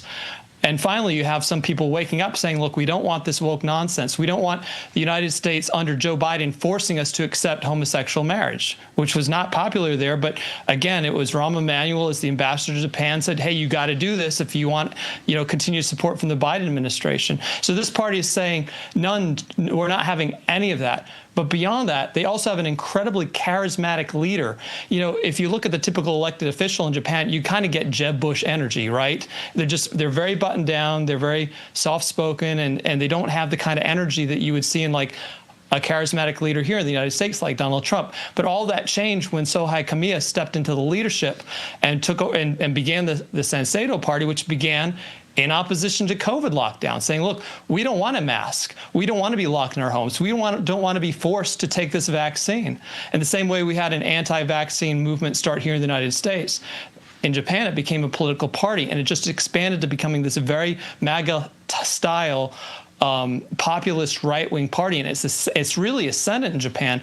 And it's important to remember that right now they have 16 seats in the Senate, which has got about 250 seats total. So you might think not a big deal. But they effectively came in second place in this election, and their trajectory is only going to be upward for a couple of reasons. First, there are some smaller right-wing parties, and they will all now begin to consolidate behind Senseido. Like another party got about 5% that has a very similar platform, and there are conservative elements of LDP that have been breaking away from the leadership since it started to lurch leftward since the loss of Shinzo Abe. But beyond that, there's campaign finance in Japan, which works very differently than it does here in the United States. So the amount of money that a political party has to spend on campaigning is tied to how many seats they have currently. It's kind of bizarre. So the more seats you have, the more money you have to campaign, which kind of continues a vicious circle, which is why LDP has been in power since World War II. But with just the power of political rallies, personal charisma, and YouTube, Senseido has come out of nowhere, but now with the seats they now have a real budget to be able to push their message out further into the Japanese public. And finally, as the guest you had on before mentioned, there's a demographic problem for Japan that actually helps Senseido, because what's kept the incumbent party in power for so long is basically boomers, a very old and very large voting bloc in Japan, but they're moving on to the next world. And the younger people in Japan are very open to stepping away from LDP, from the traditional left-right uniparty that has governed Japan, and moving towards more parties like Senseido, because it captures that energy of the country, that warrior spirit, the way of the samurai that has been basically sanitized from post-World War Japan. In fact, the leader of Senseido, Sohei Kamiya, says he wants to destroy the last 80 years of globalist influence on Japan and restore it to its former glory. And he's a guy with the message and the charisma to deliver that. And you can see that in last night's results, and you can see it in how terrified all the left-wing NGOs and left-wing media are about the ascent of this party. Matt, what is your social media? We're going to try to have the leader of the party on with you, the little translation issue tonight in the 6 o'clock hour. Where do people get you in the interim? Social media, sir. Find me at Matt Brainerd on X. Matt Brainerd, thank you very much. Also want to give you a hat tip. Joe Kent's turned out to be pretty good in Washington, D.C. Finally got him to the Imperial Capitol and is working out just fine. The deputy over there to Tulsi Gabbard. Short commercial break. Harnwell's going to stick around. General Flynn is, I think, arriving in the nation's capital even as we speak. General Flynn will join us momentarily.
Here's your host, Stephen K. Bannon. A lot going on. One thing on the on cuts, you're going to see. So there's this huge controversy right now about your favorite topic, a CR that would happen sometime before the 30th of September at midnight. President Trump is demanding, I don't think he's demanding, he's saying it strongly, but recommending to Thune they stay in session. The Senate stay in session to finish the appropriations bills. Also, to get his nominees done, the confirmations done. We're way behind on the confirmations. He got the top layer, but there's so many hundreds out there that that is falling behind. He's very upset about it. Russ Vought, I think OMB is getting ready for more rescissions packages, maybe impoundments, maybe pocket rescissions. There's going to be significant cuts, and I'm talking about the 2025 budget. They're working on the appropriations. If they take off, if they go in August recess, you're not going to have the appropriations bill passed. We'll have to do a CR. So that'll be a huge fight in September. I will tell you that Russ Vought and the team over at OMB, I think, are putting together right now more aggressive rescissions packages and even impoundments on the 2025 budget, and are also working on things on 2026. President Trump and his team over there is bound. They're determined to try to cut this budget as much as possible, cut this, what they feel is excessive spending that they couldn't take care of in the big, beautiful bill, given the mathematics of Capitol Hill. So they're working on this right now. We'll have more to discuss. That's why now I think more than ever, it's to make contact with Philip Patrick and the team. Philip's going to be on tomorrow. We're going to go into some discussion about the dollar, the decline of the dollar and gold. Also, how the BRICS nations are using that to their advantage to go through a massive de-dollarization program. But go to Birch Gold, birchgold.com/Bannon, End of the Dollar Empire. We are working on the 8th free installment right now. You've got 7 up there. If you read those and study them, you'll learn a lot about not just how this government is financed, but how capital markets work and basically why gold has been a hedge for 5,000 years of mankind's history. It's not the price of gold. It's not the daily price of gold. It's the process of how it gets there. That is your anchor to windward, and we're bound and determined with the Birch Gold guys to teach you the basic tools of that. So birchgold.com/Bannon, End of the Dollar Empire. Tage Gill joins. We're waiting for Mike Flynn. If we can't get Mike on the morning show, we'll give him the afternoon. He's going to be, I think, in D.C. for a couple of days. I'm going to try to get him over to the war room. A lot going on in the situation, and Mike knows better than anybody about this coup. Tage Gill on a Monday to kick off the week. We don't have the afternoon show, although I am drinking coffee later and later in the day. I'm not the decaf at Warpath is fantastic, although I don't drink decaf. I'm your dark roast guy, and every now and again, the espresso is also amazing. Where do people go right now? I want the audience not to take it from Tage, not to take it from Steve, but to take it from their fellow compadres here at the War Room Posse, who now I think you have almost 12,000 5-star reviews, right? And what they say about it is amazing, because that's our word of mouth is our best selling tool here. Where do people go, and what should they be looking for as far as what you've got over at Warpath? Yeah, the website is warpath.coffee. And then right now we're doing 20% off for the War Room Posse. And that's for the War Room Posse only. The 20% off. It's promo code War Room, and that gets you 20% off. And, we've got K-Cups. We've got the dark roast. We've got the decaf, like Steve said. We just dropped that a couple of weeks ago.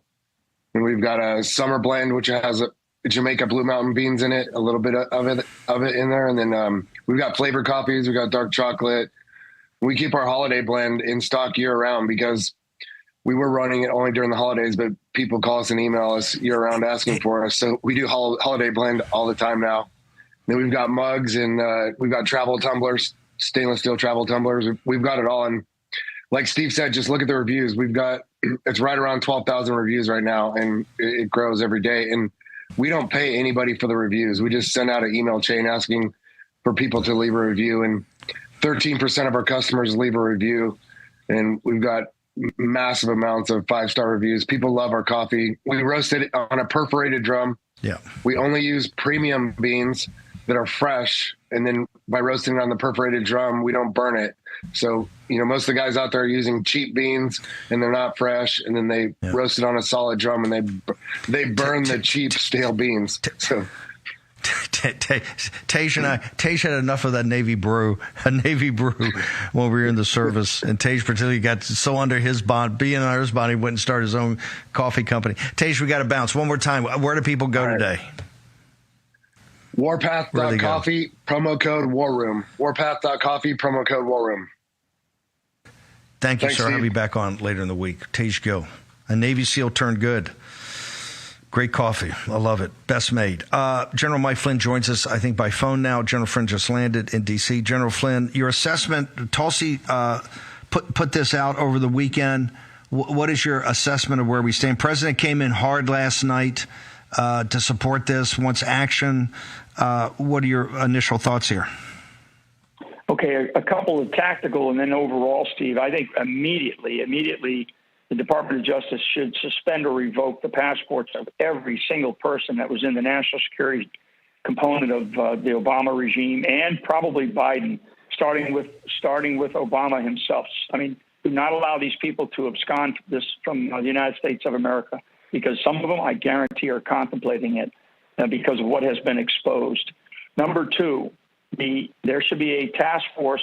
If there's not one already, there should be a task force of federal officers that are put together. And I mean, it should have happened over the weekend. But if it hasn't, Pam Bondi needs to put a federal law enforcement task force together right now, and they need to start looking at which homes they're going to raid, just like they raided Mar-a-Lago, and President Trump. They need to start thinking about raiding Kalorama. They need to start thinking about raiding some of these other people, because I guarantee they have in their own files in their homes more evidence that belongs to the U.S. government. And that evidence is going to come to light anyway, one way or the other. Number three, there are whistleblowers that I know have already stepped up to the plate, and some might be people who you don't, who are those that are sort of, oh my God, I didn't realize that this person would sing. You know what I'm saying? So there are people that I know that are in the whistleblower category now that are going to help this case. We are looking at the potential, because Obama was a commander in chief, right? So is there, I'm not a lawyer, but I think that legally there should be some conversations at the Department of Justice and probably at the White House is whether or not that these conspiracy charges, these traitorous charges that have been stated certainly by Tulsi and by others, even the president, but some of the information that he's been putting out over the last 48 hours, should there be some type of military trial for Obama? Because this is something that there is no statute of limitations for this. And this is Steve, and I'll shut up here in a second. This is the greatest crime committed in the history of the United States of America, unimaginable to the majority of Americans that a coup would be attempted by one president against another president of the United States of America. But in fact, ladies and gentlemen, that is exactly what happened.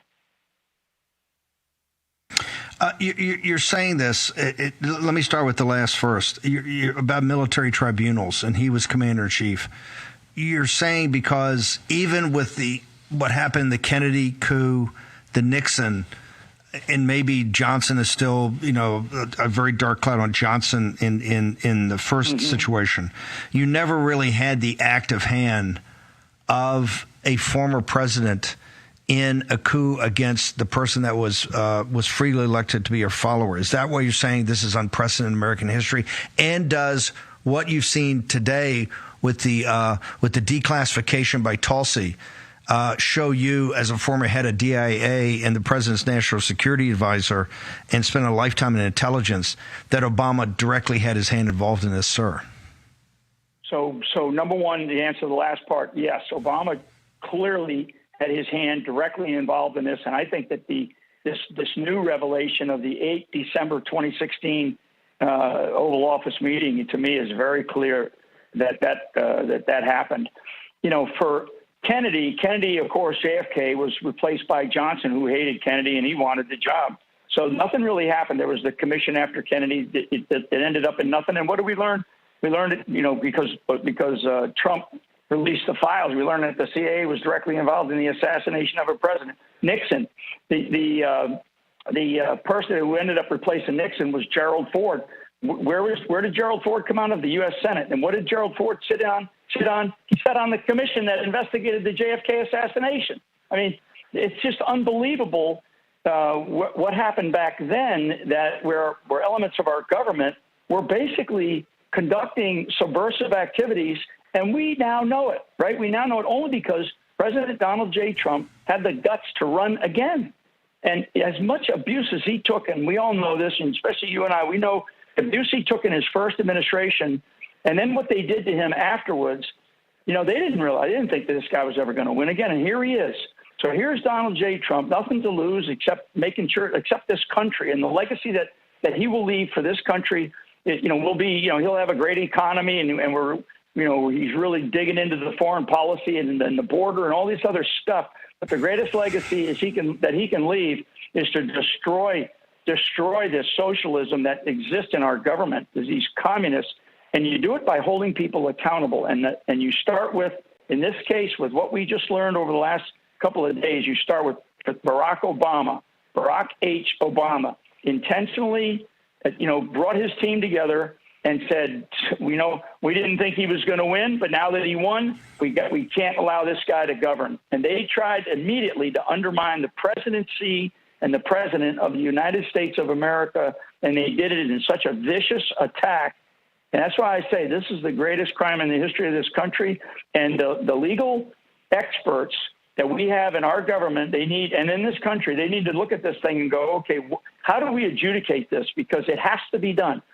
There are going to be people that must go to prison over this. We cannot have the likes of Obama. We can't have people like Comey, Brennan, Clapper, Susan Rice. We can't have them walk in the streets as free as though they did nothing. That this was a directive, an order that they were following. Well, ask those that were hung after the end of the World War II that said, I was just following orders of Hitler, right? I mean, this is what we're facing right now, and people have got to take this very, very seriously. And we can't have years-long investigations, Steve. No, we're done with that. There is so much evidence that's available. Hell, we already had IG investigations. Yeah. We had, all the other investigations that occurred for years that brought out all kinds of evidence. Now we have the bravery of Tulsi Gabbard and Donald J. Trump in the White House. Tulsi Gabbard at the DNI, and she is on a tear right now, and good for her. General Flynn, can you hang on? I know you just got back to D.C., but we're going to take a short commercial break. I've got to ask. I want to ask you about your top three. I do want to state that when General Flynn and Jared and the president-elect went down to D.C., I think 24 hours after we won, it's 24 48 hours, either the day after or 2 days after. And the president came back. I talked to him. He said Obama only made one recommendation. And that recommendation is that you cannot have Mike Flynn as your national security advisor. Now you know why. It's pretty obvious. They knew that General Flynn's knowledge of the intelligence apparatus, the knowledge of the intelligence community, besides his understanding of geopolitics and national security and military, but his understanding of the apparatus itself made him a clear and present danger to the coup. And General Flynn is absolutely correct. This was a coup. And General Flynn's also absolutely correct. We can't take years to investigate this. It's all there right in front of us. Action, action, action. Short commercial break. General Mike Flynn on the other side. Spread the word all through Hong Kong. We will fight till they're all gone. We rejoice when there's no more. Let's take down the CCP.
Here's your host, Stephen K. Bannon.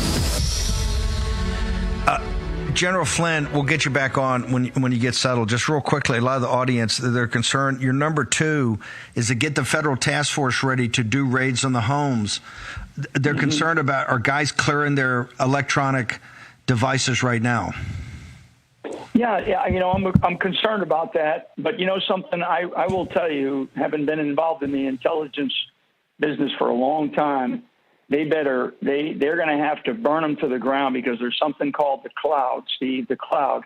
And I know what organizations like the National Security Agency out of Fort Meade can do, and other capabilities that we have. So these people know that they're not going to be able to hide from the egregiousness of what we just discovered.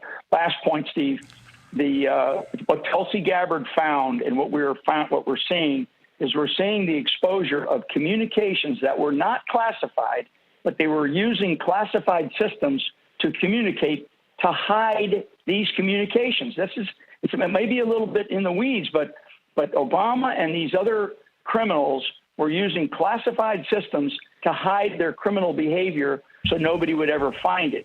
That's what Tulsi Gabbard is also demonstrating to the American people, that these scum were hiding their coup, their attempted coup against President Donald J. Trump during his first presidency, and they need to be dealt with.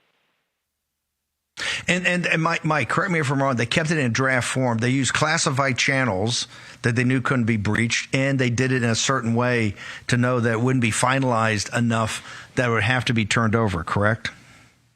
Correct. Like, if I do a draft, if I do something and I put it in my draft box, my draft folder, but I give you the user ID and password so you can go into that same system, and you just type in the user ID and password, and now you get access to the draft folder. It's a very sneaky, slimy way for some of these people who are criminals to do these kinds of things.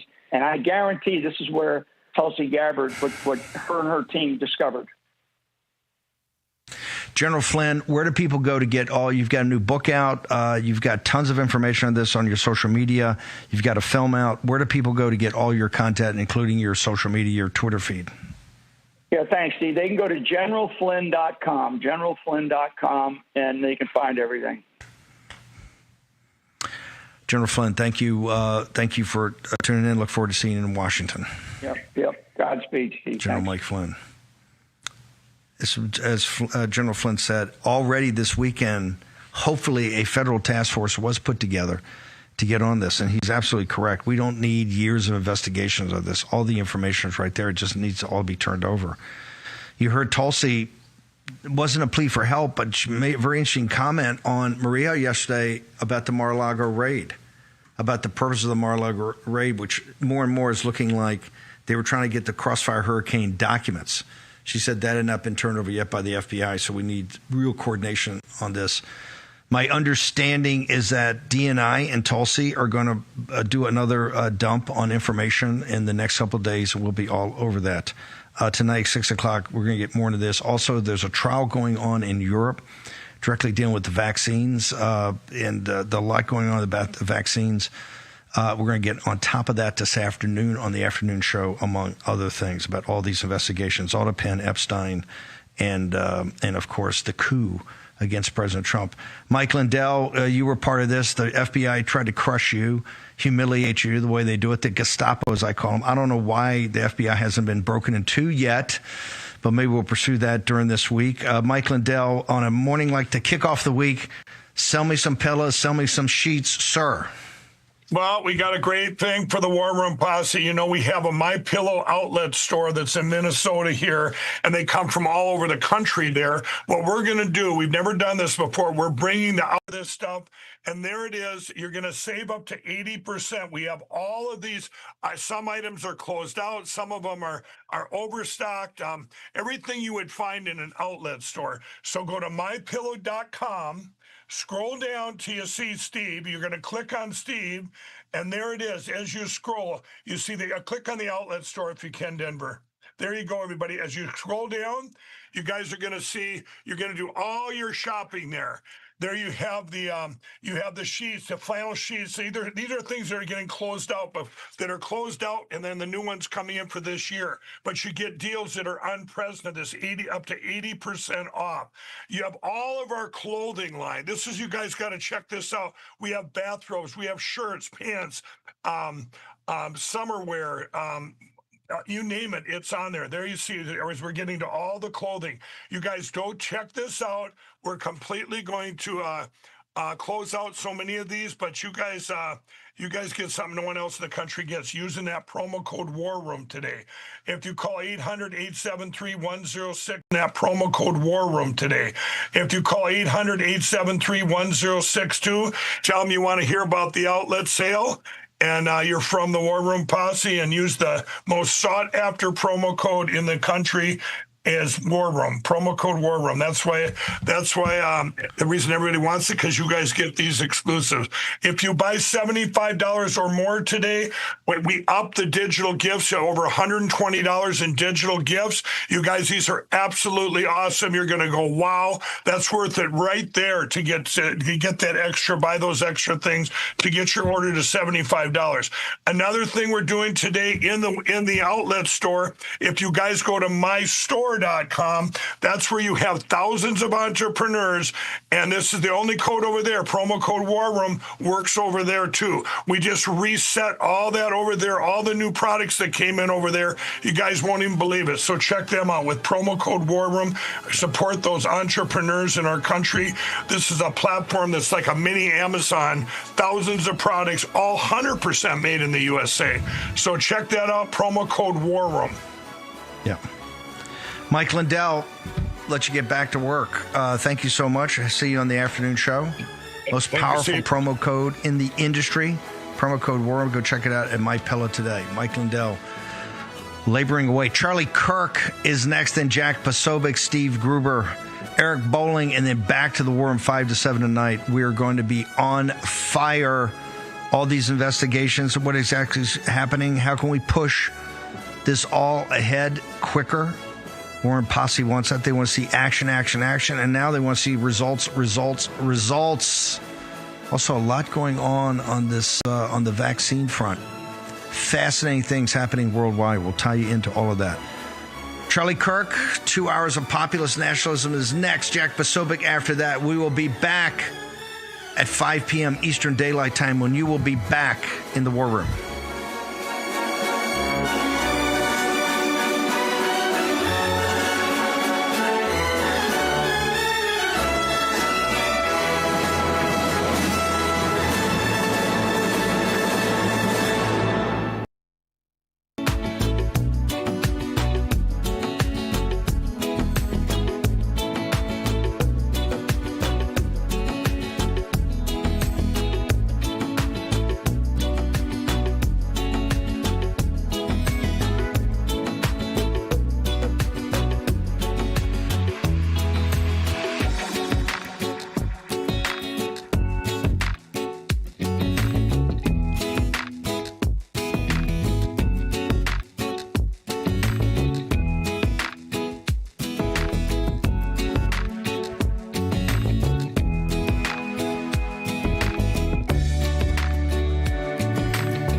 Charlie Kirk Show starts now.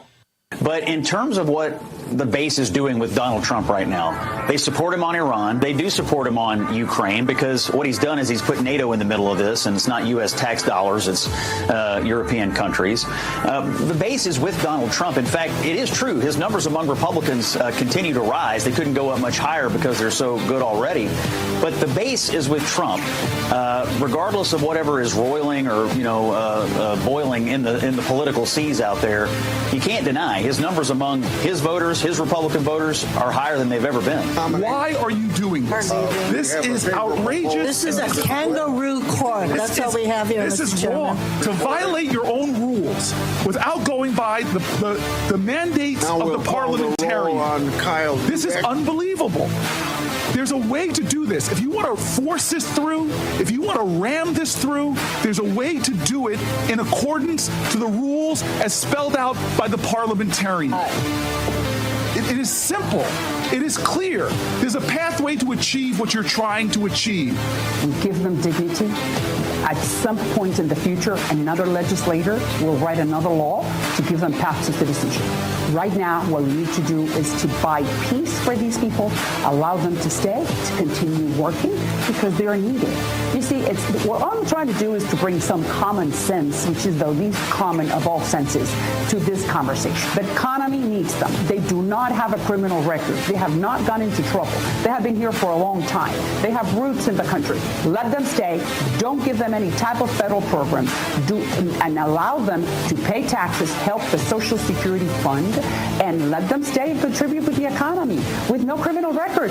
What is wrong with that? We need them. And we just recently, in the last couple of days, have had one of our own that has been attacked and has been harmed and dangerously by violent criminals that have been run loose here in New York City, but also in this country, as a result of sanctuary city policies and the policies of the Biden administration. There's absolutely zero reason that someone who is scum of the earth like this should be running loose. He was arrested 4 different times in New York City, and because of the mayor's policies and sanctuary city policies, was released back to do harm to people and to individuals living in this city.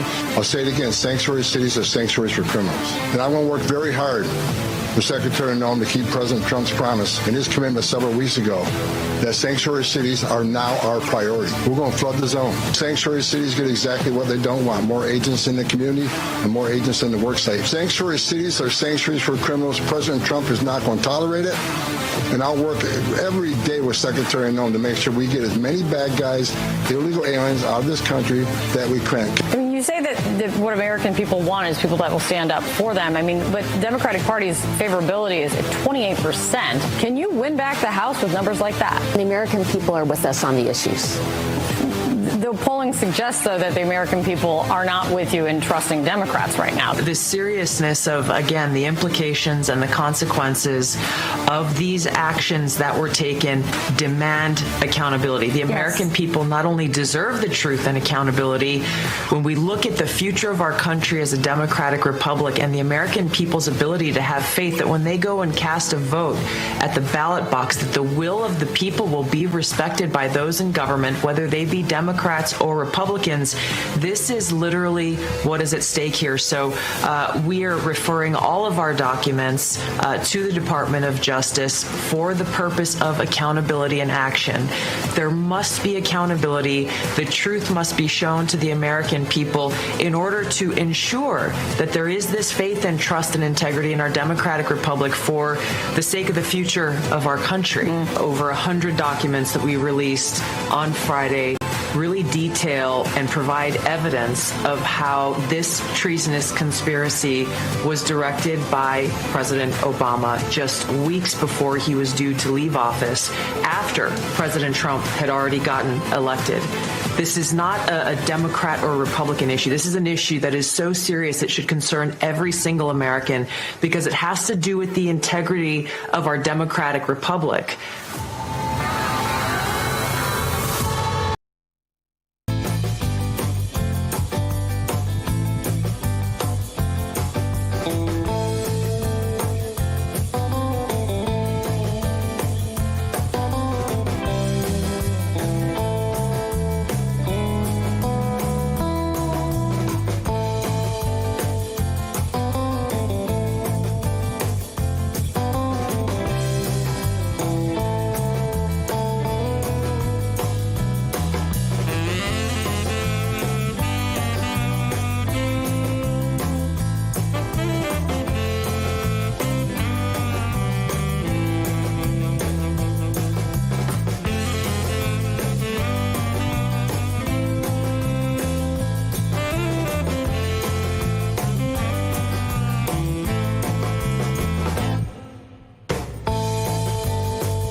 Every day, there's a battle for your mind raging. Information coming from every angle with the will to deceive. Fear not. You found the place for truth. The voice of a generation that still has the will to believe in the greatest country in the history of the world. This is the Charlie Kirk Show. Buckle up. Here we go. Everybody, welcome to the Charlie Kirk Show. Andrew Colvett, executive producer of this fine show, in for you today. Charlie Kirk is on assignment. We are in the mobile Bitcoin.com studios, but we are also joined by Blake Neff, who's in the actual Bitcoin.com studio. Blake, thanks for joining us this morning. Howdy there, Andrew. Blake, there's a ton of news. I'm going to do a rapid fire, real quick list of everything that's on my radar right now. And then we're going to get into what I believe is the bombshell story of the morning, which is, of course, DNI Tulsi Gabbard declassifying documents back from 2016, 2017, ahead of when President Trump took office. We're going to go into detail there. And you've got a bit of a contrarian take. I'll give you that. And actually, it's why I wanted you on the show this morning, Blake. So I want us to have a clear-eyed view of the landscape so we don't get over our skis, we don't overpromise and underdeliver. So we're going to get to that in just a second. But here's just a smattering of some of the things that are going on in the country. We got Borders Art Tom Homan saying that we're going to flood the zone in sanctuary cities. He's going to triple down in sanctuary cities. And that, of course, comes after this egregious shooting in New York City where you had 2 Dominican nationals, illegals, that tried to rob and then shot an off-duty Customs and Border Patrol agent. Just egregious. We've got Scott Bessent, who is zeroing in on the Fed, saying that he's not even sure what all these PhDs do there. You've got President Trump calling for an end to cashless bail, which is amazing. He's also calling for a restoration of the names Redskins and Indians, which we completely endorse. It was peak woke that those names changed. We've got pressure on the Senate to get President Trump's confirmations, the judges, all the down the line confirmations. We got Obama admitting that Democrats have villainized young men. We've got Carney in Canada and King Charles in the UK basically blessing and legitimizing the Muslim takeover of those countries. And so much more. I'm probably missing something, but there's a lot going on today. It's absolutely busy news day. But Blake, let's dive into this. And I'm going to give the quick overview of what we're dealing with. This Tulsi Gabbard DNI story is truly explosive. I believe Blake has a contrarian take, but essentially what happened here is DNI Tulsi Gabbard is alleging that after President Trump won the 2016 election, that President Barack Obama and his top officials, including James Clapper, John Brennan, James Comey, Susan Rice, they engaged in a quote-unquote treasonous conspiracy to undermine President Trump's presidency. She claims that they manufactured intelligence.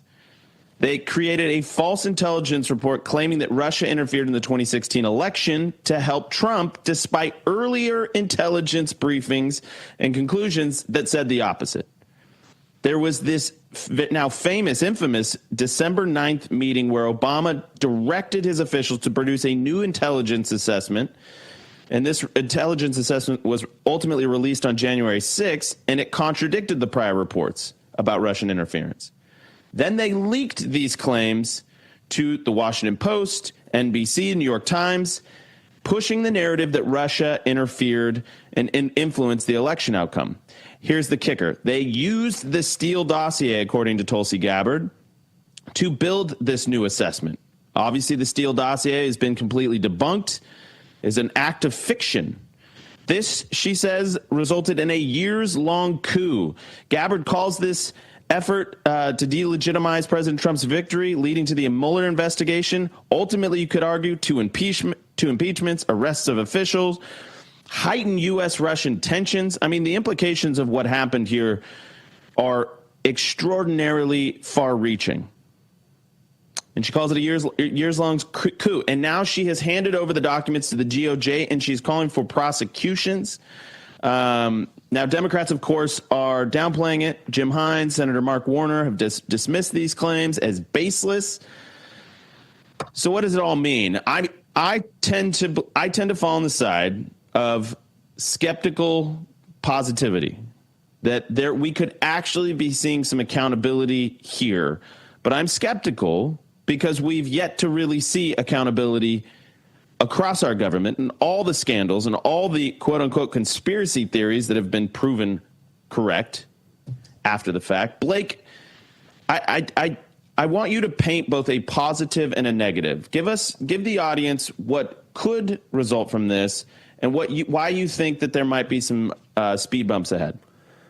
Sure thing, Andrew. So the basic narrative, as you laid out, is she's kind of taken stuff that I believe it's mostly things we already had seen before. I can't recall which parts are exactly new that they're bringing out. But what she's highlighting is that in the lead up to the 2016 election, we had intelligence briefings that said it's unlikely Russia can basically change the outcome of the election.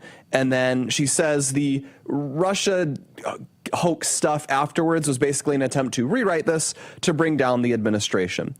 Now, I guess the positive version of it would be that if they bring this investigation, they can, well, first of all, it's a good excuse to sort of just delve into everything that they've ever happened in the Obama administration. You can bring up more CIA documents, more FBI documents. Maybe you can find things that they missed before in the prior Inspector General investigations, and you can get them on false statements. I remember a few weeks ago we had the story that they were looking at possible false statements by Brennan, by Comey, maybe they would bring before Congress. And yeah. I mean, we've known Brennan 100% perjured himself to Congress long ago on things like drones spying on Americans and stuff. So they've already lied to Congress about those things. We might be out of the statute of limitations on those things. Blake, just to pause real quick. What would so say this comes to nothing, right? DNA, Gabbard's accusations, allegations here come to nothing. Fixate on the FISA lies, which we know, which is proven. He perjured himself before Congress. Don't even worry about the statute of limitations here. What would accountability look like? What's a reasonable expectation? This guy goes to jail for 20 years, dies in prison, or gets a fine, gets his passport revoked? Like what? I mean, think in terms of what's realistic. I mean, federal. Let me look at what the federal perjury statute is. If we got him on that one, so like if we check just the general perjury, it's 5 years. Looking here at the U.S. code, so that might be like that's kind of the maximum. Most federal penalties have a pretty wide range there. So in theory, yeah, you could indict these guys. Although I'll note, Tulsi's not saying perjury; she's saying treasonous conspiracy. Now, I would first of all caution people that is very difficult. Stephen Miller is saying seditious conspiracy. So either way, I mean. Treasonous conspiracy. Treason's defined in the Constitution as specifically levying war against the United States or giving aid and comfort to its enemies. I think it would be a big stretch to suddenly just stretch that to basically just saying, well, they're undermining the administration, and so that's treasonous. Frankly, that is exactly why we wrote that provision in the Constitution that way, because the old English governments love to use the law that way, and the founders didn't care for that. I think it would be a big reach to try to bring a case like that, and frankly, I just don't think it would work. And I think it's also important to flag political difficulties to this. I mean, they're definitely highlighting Obama here.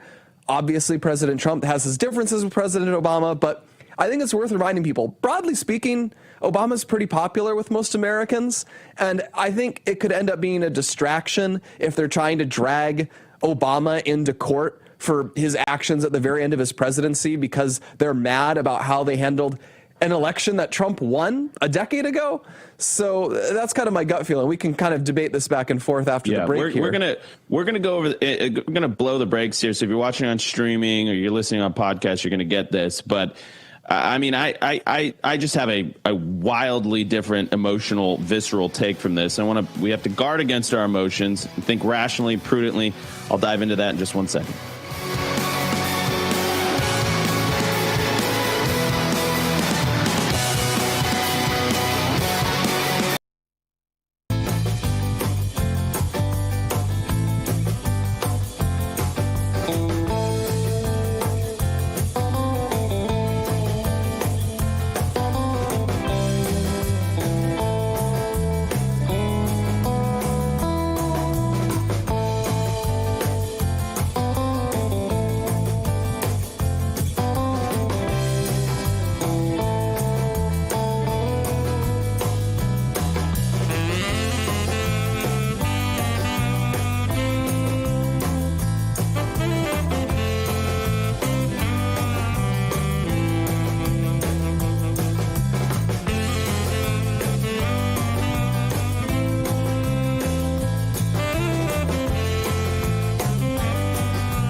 Stop watching the news and start making some. The Charlie Kirk Show. All right, go ahead, Blake. Yeah, so we were discussing there just whether this is ultimately like worthwhile. I guess I always want to advise caution on these things. First of all, this is delving back a long time. A decade is a long time ago in U.S. politics. It'd be like if.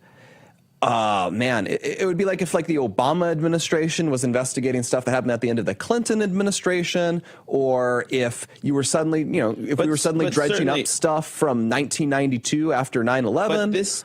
But Blake, because President Trump won, then he was not, then Biden took over, and now he's back again. It feels like one cohesive storyline. Do you know what I mean? It's all very connected. This is real life. It's not a Netflix show. Storylines, but in the end, this is litigating something where they're mad about a failed effort to maybe undo the 2016 election. This is my pushback. It didn't fail because it dragged the country into the mud. It completely derailed, at least in part, President Trump's first term. But dragging the country into the mud, dragging the country into a political dispute is not a crime. It is not. But when it leads to special counsels like Robert Mueller, and it leads to did Mueller indict Trump?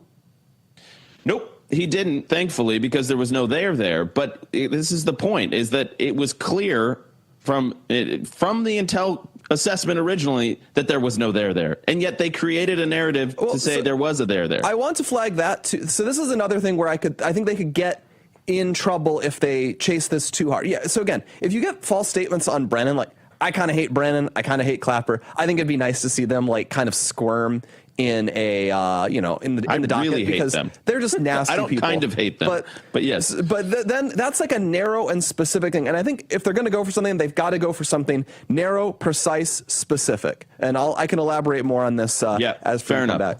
All right, we're going to do Radio Rejoin in about 5 seconds. Don't go anywhere. We will be right back.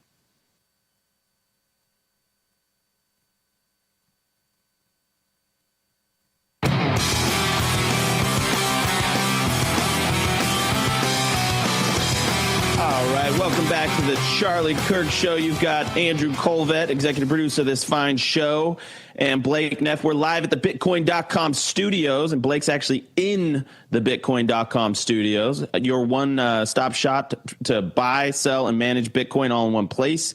Got a bull market in the crypto space, so check it out, Bitcoin.com.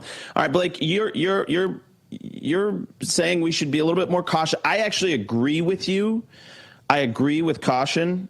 I am still, I think, channeling a lot of the emotions that our base and our audience is feeling, because, yes, it was 2016, 2017, and we're all the way in 2025 now. But this all feels like yesterday to all of us. And we lived through what was so unprecedented, and it feels like these are the people responsible for dragging the nation through such a traumatic and unnecessary experience that resulted in Robert Mueller, that probably led to 2 impeachments. You could make the argument, at least, maybe not a direct line, but it certainly is part of it. And we've got the DNI of saying this is a years-long coup and treasonous conspiracy. So you're saying be cautious. I appreciate it.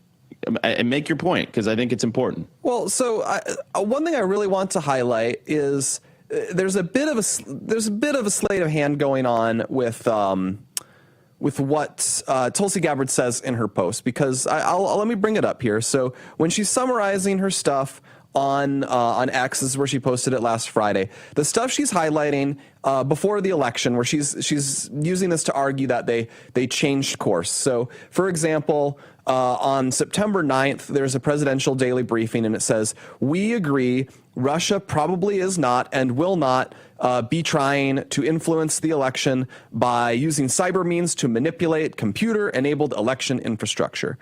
And similarly, on December 7th, they have these talking points from James Clapper. "We assess that foreign adversaries did not use cyber attacks on election infrastructure to alter the U.S. presidential election outcome this year. We have no evidence of cyber manipulation of election infrastructure intended to alter results." So that's what she's flagging as, the evidence of what they really believed was going on. And then she says that on December 8th, they suddenly pivoted to this new, they're handling all, they're looking at the evidence again. And then they put out in early January, they put out new talking points that basically amount to, let's see, do I have it here? They were prepared to produce an assessment per the president's request. And then basically what they said is that they're looking Russia interfered in the election. They did the Russia hack. But what's important is President Trump, when they pivot to this, they actually never say we've changed our mind, Russia changed election results. You can go and look at the articles. They explicitly say Russia didn't do that. What they say is they went into the big picture supposed Russian collusion scandal, which was that Russia wanted Trump to win, so they did other stuff, or that Russia had contacts with the Trump administration, and so that's how we got the entrapment of General Flynn. That's how we got we got the whole Russia collusion thing. That's what Russia collusion meant, the bogus idea that the Trump campaign was literally actively working with Vladimir Putin's Russia. That was total nonsense. That was total woo. That was total BS. But that is not what is being said in these early memos that are being treated as the smoking gun. They're kind of taking two things that are different. I agree with you. And they might have been so crafty in this, Blake, that they'll end up getting away with it, right? Because it's but the way that I see it is that it's two sides of the same coin. They're not going to come out and instantly in an intel assessment and say Trump coordinated with Russia. That would have been, I think, a misstep on their part, and I think they probably knew that. The smarter play was to say Russia was certainly doing this. And so I see it as a conspiracy because they're already looking at the Russian Steele dossier here. They're taking pieces of it, leaking the narrative to the press and seeding it, and then the rest of the work is done by the media and by talking heads on TV, and next thing you know, Trump is colluding with Russia. Okay, so Russia is certainly trying to collude, or is trying to influence the U.S., according to their fake assessment, to alter the election results, which they weren't. So now, the intel community does their part, and it's very easy for the mind to then fill in the blank that Trump is colluding with the Russians to do this. So my point is that maybe they were being a little cute, and they were being, I don't know, they were holding back, going all the way to saying Trump had something to do with it. But ultimately, that's exactly what the story became. Why did it become that? It's because they had seeded the ground. They had absolutely inserted into the zeitgeist that Trump and Russia together in harmony, and that ended up derailing and completely distracting President Trump. You had Hillary Clinton calling him an illegitimate president for years. I don't know if she's still saying, she probably is. We're going to keep going through the breaks here on stream and on podcast. Don't go anywhere. Me and Blake Neff keep riffing on what this means.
Since President Trump was sworn in, his administration has made enormous progress at a breakneck pace. But don't forget, while they're moving mountains for the good of the country, they can't also take your personal savings into account. You've got to do that. And one of the best ways to look after your savings is through diversification, particularly with gold from the folks over at the Birch Gold Group. In the past 12 months, the value of gold has increased by some 40%. Central banks continue to bolster demand for gold by buying in record quantities. Plus, global instability and tension is at the highest it's been in decades. The Birch Gold Group makes owning physical gold extremely easy. Easily convert an existing IRA or 401k into a tax-sheltered IRA in physical gold, or you can buy some gold and store it in your home. All you have to do is text the word America to the number 989898, and the Birch Gold Group will send you a free information kit on gold. There's no obligation here, only useful information. With an A+ rating with the Better Business Bureau and tens of thousands of satisfied customers, take control of your savings today. Text the word America to the number 989898. Do so today.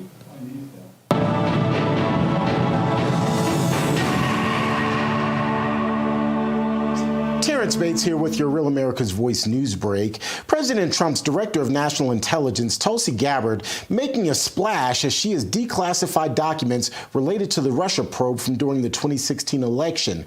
Gabbard is also threatening to refer some Obama-era officials to the Department of Justice for potential criminal activity. No question in my mind that this intelligence community assessment that President Obama ordered be published, which contained a manufactured intelligence document. It's worse than even politicization of intelligence.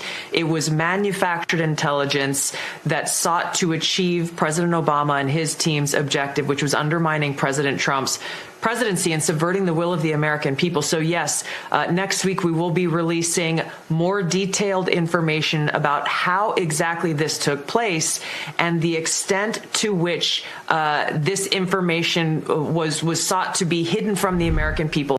Words like treason are even being used as part of this investigation. That's a quick check of your headlines. I'm Terrence Bates.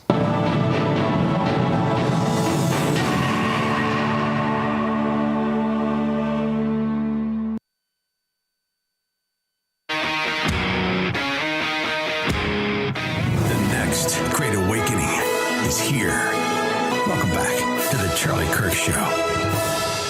All right, welcome back to the Charlie Kirk Show. This is Andrew Colvett, executive producer of this fine show here at the Bitcoin.com mobile studios, joined by Blake Neff, another one of our producers here. He's actually in the real Bitcoin.com studio.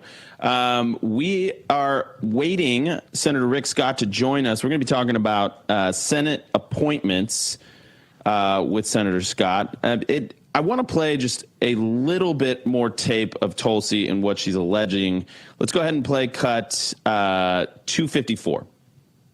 The seriousness of, again, the implications and the consequences of these actions that were taken demand accountability. The American people not only deserve the truth and accountability, when we look at the future of our country as a democratic republic and the American people's ability to have faith that when they go and cast a vote at the ballot box, that the will of the people will be respected by those in government, whether they be Democrats or Republicans, this is literally what is at stake here. So we are referring all of our documents to the Department of Justice for the purpose of accountability and action. There must be accountability. The truth must be shown to the American people in order to ensure that there is this faith and trust and integrity in our democratic republic for the sake of the future of our country. There is DNI Tulsi Gabbard calling for accountability, and a sentiment I know many of you in the audience feel. I personally feel it. Got to wait for all the facts to come out. We don't want to get over our skis or ahead of ourselves. Here to help make sense of that, and we're also going to get into Senate confirmations, is Senator Rick Scott from the great state of Florida, a great friend of the show and a great patriot. Senator, welcome to the show. Thanks for your time this morning. Really quickly, just reflect on the allegations that are coming out of DNI, Tulsi Gabbard. I know you lived through this firsthand, just like the rest of us. What's your take on what's happening? It doesn't. First off, it makes sense. Well, the first thing you always think about in life, okay, does this make sense, right? I think what Tulsi said made a lot of sense, and so I hope my goal is we get to the bottom of it and let's find out. But it never made sense, this Russian hoax. It always seemed like it was all fabrication to hurt Trump and hurt Republicans, and so I'm glad Tulsi's doing her job and bringing this out, and I hope we have a thorough investigation. Let's get the facts out. Yeah, absolutely, and. President Trump is like a dog with a bone on this. His Truth Social was going off, calling them the Shady Bunch. No one's above the law, with clips of Obama saying that. It's going to be a fascinating next couple of days. I know she's saying that there's going to be further announcements in the coming days, and I know you guys are going to be all over that. Let's pivot really quick here, Senator. President Trump had a truth out, and he said, hopefully the very talented John Thune, fresh off our many victories over the past 2 weeks, and indeed 6 months, will cancel August recess and long weekends. In order to get my incredible nominees confirmed, we need them badly. Signed, DJT. Senator, for the uninitiated, the unaware, what's the August recess? What are these long weekends? This feels like a friendly jab at Senate Leader Thune. Well, first off, here's what's happened. The Democrats have decided they're going to slow down all confirmation on the Senate floor of Trump nominees. What that means is by doing that, they can only allow us to do a vote on a nominee every 2 hours. Okay? So that we would think, well, think how many hours? There's 24 hours in a day, right? Well, no. We don't work that many days. I mean, our first vote on Mondays is at 5:30. I was shocked. I mean, I'm a business guy. I worked 80 hours a week my whole life. So we come in, we start at 5:30 on Mondays, p.m., not a.m., okay? And then we generally finish on 1:45 on Thursdays.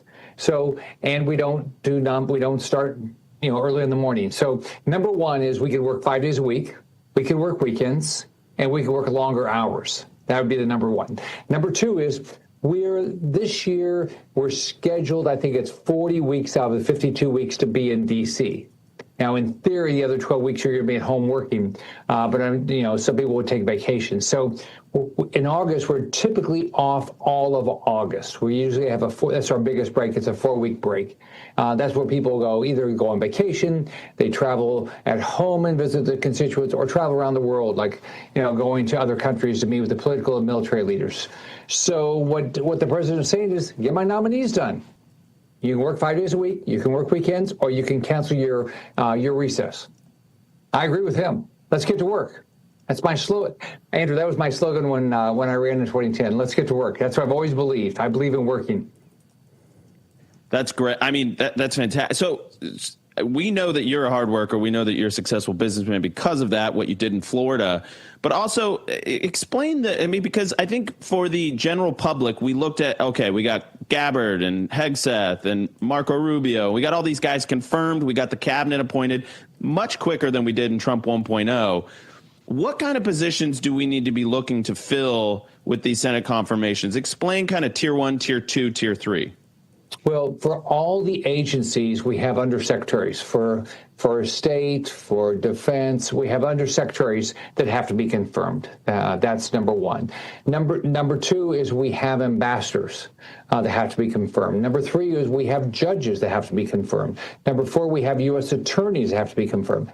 Next, we have U.S. Marshals that have to be confirmed. So I think, Andrew, this might be off a little bit, but I think we have about 900 people that need to be confirmed. They first go through a committee. So we have somewhere between 150, 160 people that have already gone through the committee process. And so they're waiting for the confirmation on the Senate floor.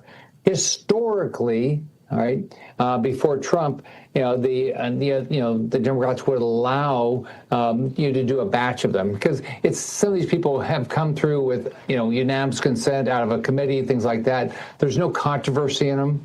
It's not like a Supreme Court judge, things like that.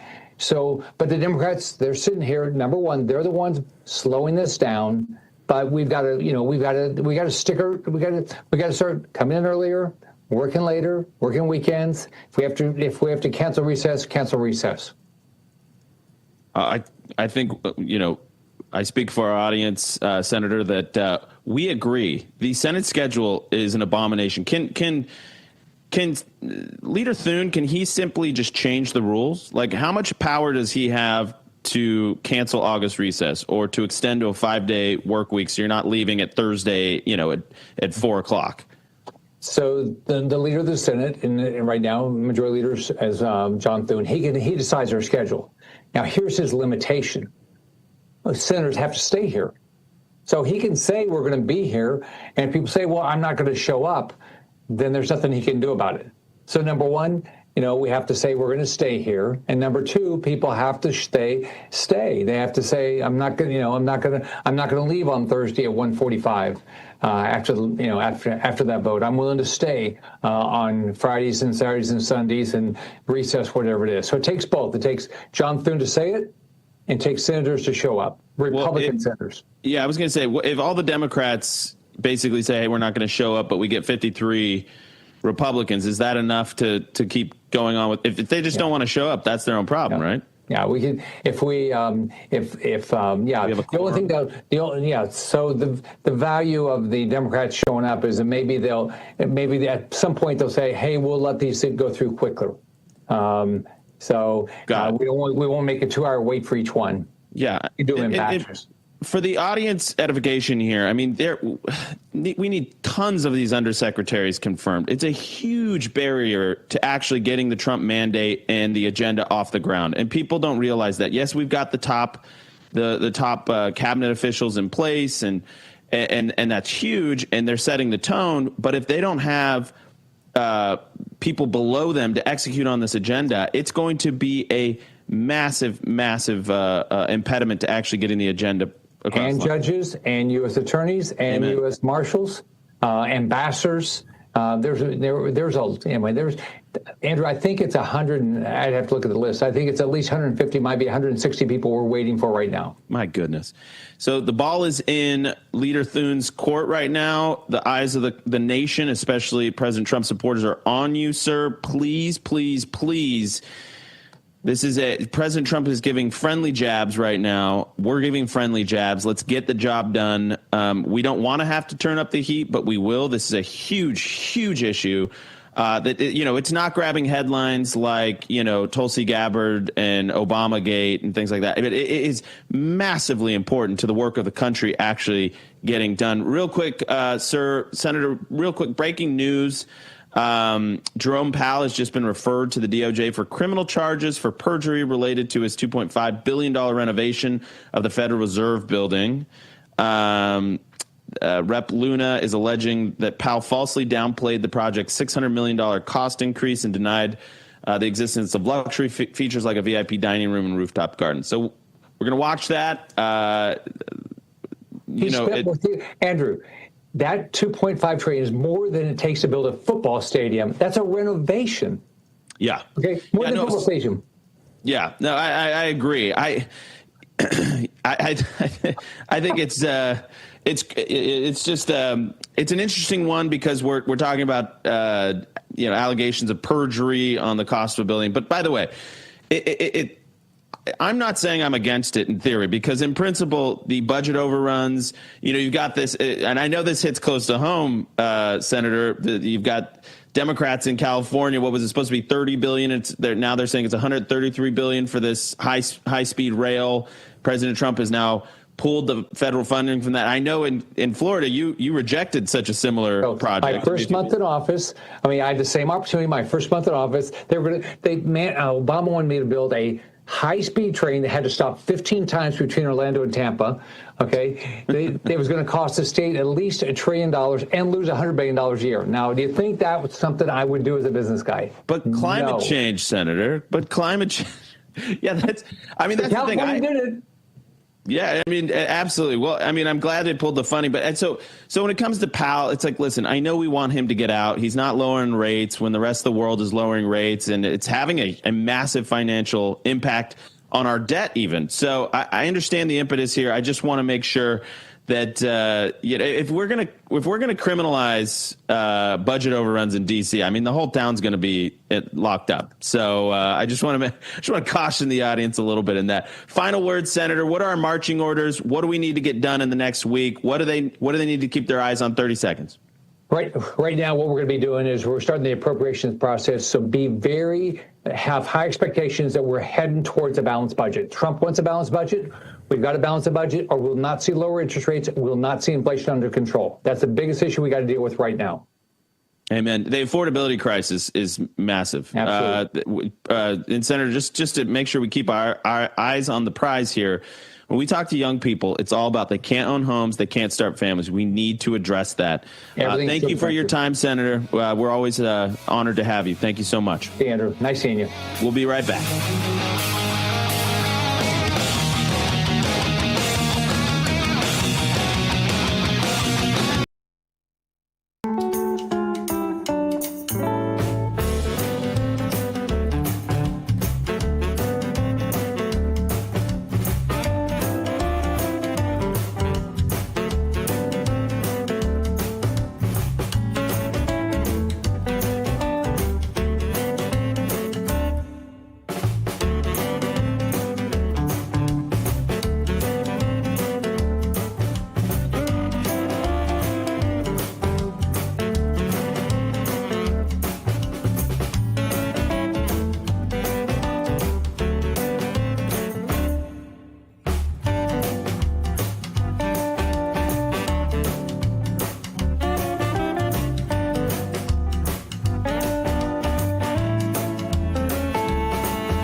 Charlie Kirk Show, where talk meets action. All right, welcome back to the Charlie Kirk Show. Andrew Colvett filling in for Charlie Kirk. I'm the executive producer of this show. Always honored to be with you behind the microphone. I want to tell you really quickly about our partners at YRefi.com. Private student loan debt in the U.S. totals about $300 billion, and about $45 billion of that is considered distressed. YRefi refinances distressed or defaulted private student loans that others will not touch. They are amazing at this. They will be your lifeline. They will help you out of a tight spot. If you're feeling burdened and weighed down by private student loan debt, YRefi is the place for you. And I can personally vouch that they are fantastic people. Know them personally. They have sponsored the Turning Point campus tours, Student Action Summit, you name it. They are absolutely in it for the right reasons. They're great patriots, great people, and they're helping out real Americans get out from under their burden of private student loan debt. So you can finally take control of your student loan situation with a payment plan that works for your budget. They, will work with how much money you make a month to make sure that you can actually make the payment. And they're going to be great interest rates, and they're going to make sure that your credit is not an issue of getting in. So just call 888-YREFI-34. That's 888-YREFI-34. Call them right now or log into YREFI.com. That is YREFY.com. May not be available in all 50 states, so check it out. And again, bad credit is accepted. And if you have a co-borrower, that's fine. They can get them off the loan as well, which is going to be huge for your family. I am very, very excited about this next topic. We're going to talk about Hunter Biden. He poked up his trust fund silver spoon head to spew a bunch of vulgarity on President Trump, illegal immigration, the handling of mass deportations. But he also has some pretty harsh words for Democrats which I think is fascinating.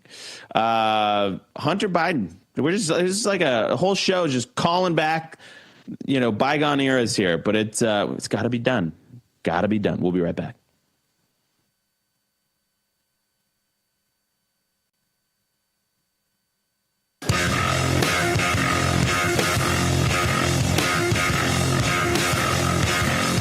All right, welcome back to the Charlie Kirk Show. Andrew Colvett in for the one and only Charlie Kirk. We also have Blake Neff. Blake, let's go ahead and play a little Hunter Biden, 279. If I became president in 2 years from now, or 4 years from now, or 3 years from now, I would pick up the phone and call President El Salvador and say, you either send them back or I'm going to invade. It's crime what they're doing. He's a dictator thug. Bukele or Trump? Both. I wanted these clips, and the whole team's like, it's just taking forever to edit out all the F words. This guy is It sounds like we don't have like a working video. Like it's all like bugged out because he's swearing so much. We just have to. We actually should have like a beep sound thing. I think when they're really just cursing like crazy, I agree. you want lots of beeps to really signal that. Let's work the beeps in the next time we get a clip from Hunter Biden. 283. He continues. I guess be like all these Democrats say, you have to talk about and realize that people are really upset about illegal immigration. How do you think your hotel room gets cleaned? How do you think you got food on your table? Who do you think washes your dishes? Who do you think does your garden? Who do you think is here by the sheer just grit and will that they figured out a way to get here because they thought that they could give themselves and their family a better chance? And he's somehow convinced all of us that these people are criminals? So Hunter Biden is the pure embodiment of this elite class of Americans that have never worked an honest day in their lives, and they expect that we can just throw away the entire country, ignore our immigration laws, ignore the border, ignore all the fentanyl that comes in, ignore all the crime, ignores the fact that a CBP officer was just shot in an attempted robbery in New York City when he was off duty by a foreign national from the Dominican Republic. These guys couldn't care less about you. They couldn't care less about what happens to your schools, your DMVs, your hospitals. They couldn't care less. And he is complete embodiment of the grotesque, corrupt, perverted nature of the D.C. and New York City ruling elite that have thrown this country into such turmoil and thrown you down the river. Blake, what's your take? I think it's funny how he just trashes the Democratic Party. Like, he's James Clapper hasn't won anything in ages. David Axelrod's terrible. Anita Dunn is terrible. Jake Tapper is terrible. I don't know do we have that one ready yet? But if we don't, it's pretty funny. I had a friend actually message. He sent me the clip and then he said Vance Biden 2028, which certainly is a funny visual image. Not actually, of course. I think we've had enough cocaine in the White House for a while. But yeah, so here's actually his quote. He says, F him and everybody around him. George Clooney is not an actor. He's a brand. James Carville hasn't won a race in 40 effing years. David Axelrod had one success in his political life, and that was Barack Obama, and that was because of Barack Obama. The Pod Save America guys were junior effing speechwriters on Barack Obama's Senate staff who have been dining out on the relationships with him making millions. Anita Dunn has made 40 to 50 million off the Democrat Party. What influence does Jake Tapper have over anything? He has the smallest audience on cable news. I mean, tough to argue with any of those points, Blake. Yeah, that would be a point. If that was a speech someone delivered at a turning point, if that would bring the house down, it would be amazing. Maybe not so many F words, okay, for the kids. But I mean, he is a foul-mouthed, bitter drug addict, and he sounds like one. Yeah. I mean, what else are you going to say? Okay, one other thing. I want to get to this clip. Obama is trying to take ownership of the fact that he has that they villainized and belittled young men. That they made a mistake in this. 255. As quote unquote progressives, Democrats, progressive parents, enlightened ones. We've made that mistake sometimes in terms of our rhetoric, where it's like we're constantly talking about, what's wrong with the boys instead of what's right with them. We rightly have tried to invest in girls to make sure that there's a level playing field, and then they're not barred from opportunities. But we haven't been as willing, I think, to be intentional about investing in the boys, and that's been a mistake. Oh, he's right. And thanks to their misstep, you might have delivered the presidency for a second time to President Trump, because we actually gave a message of hope and opportunity to young men that have been villainized by the Democrat Party for far too long. Hour 2 is coming up. Thank you, Blake, for helping out. Hour 2, Charlie got his interviews with Steve Bannon and Tom Homan. Don't go anywhere.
Tried to shut them up. There's no guarantee to free speech. They tried to cancel them. Deplatforming works. They even threw them in jail. Peter Navarro, Steve Bannon, now in prison. But they couldn't stop them. It's not a prison bill that will ever shut me up. They call them rebels. Basket of deplorables. They call them rogues. They claim to guns or religion. And they say they're outlaws. These are the kind of guys you like to smack in the ass. War Room presents Rebels, Rogues, and Outlaws. You set out to take Vienna. Take Vienna! The national bestseller by longtime Bannon producer Dan Fluette. Take a journey through the pictorial history of War Room. In a culture that celebrates the weak, show your support by standing with the rebels. Go to doitfluette.com or scan the QR code on your screen.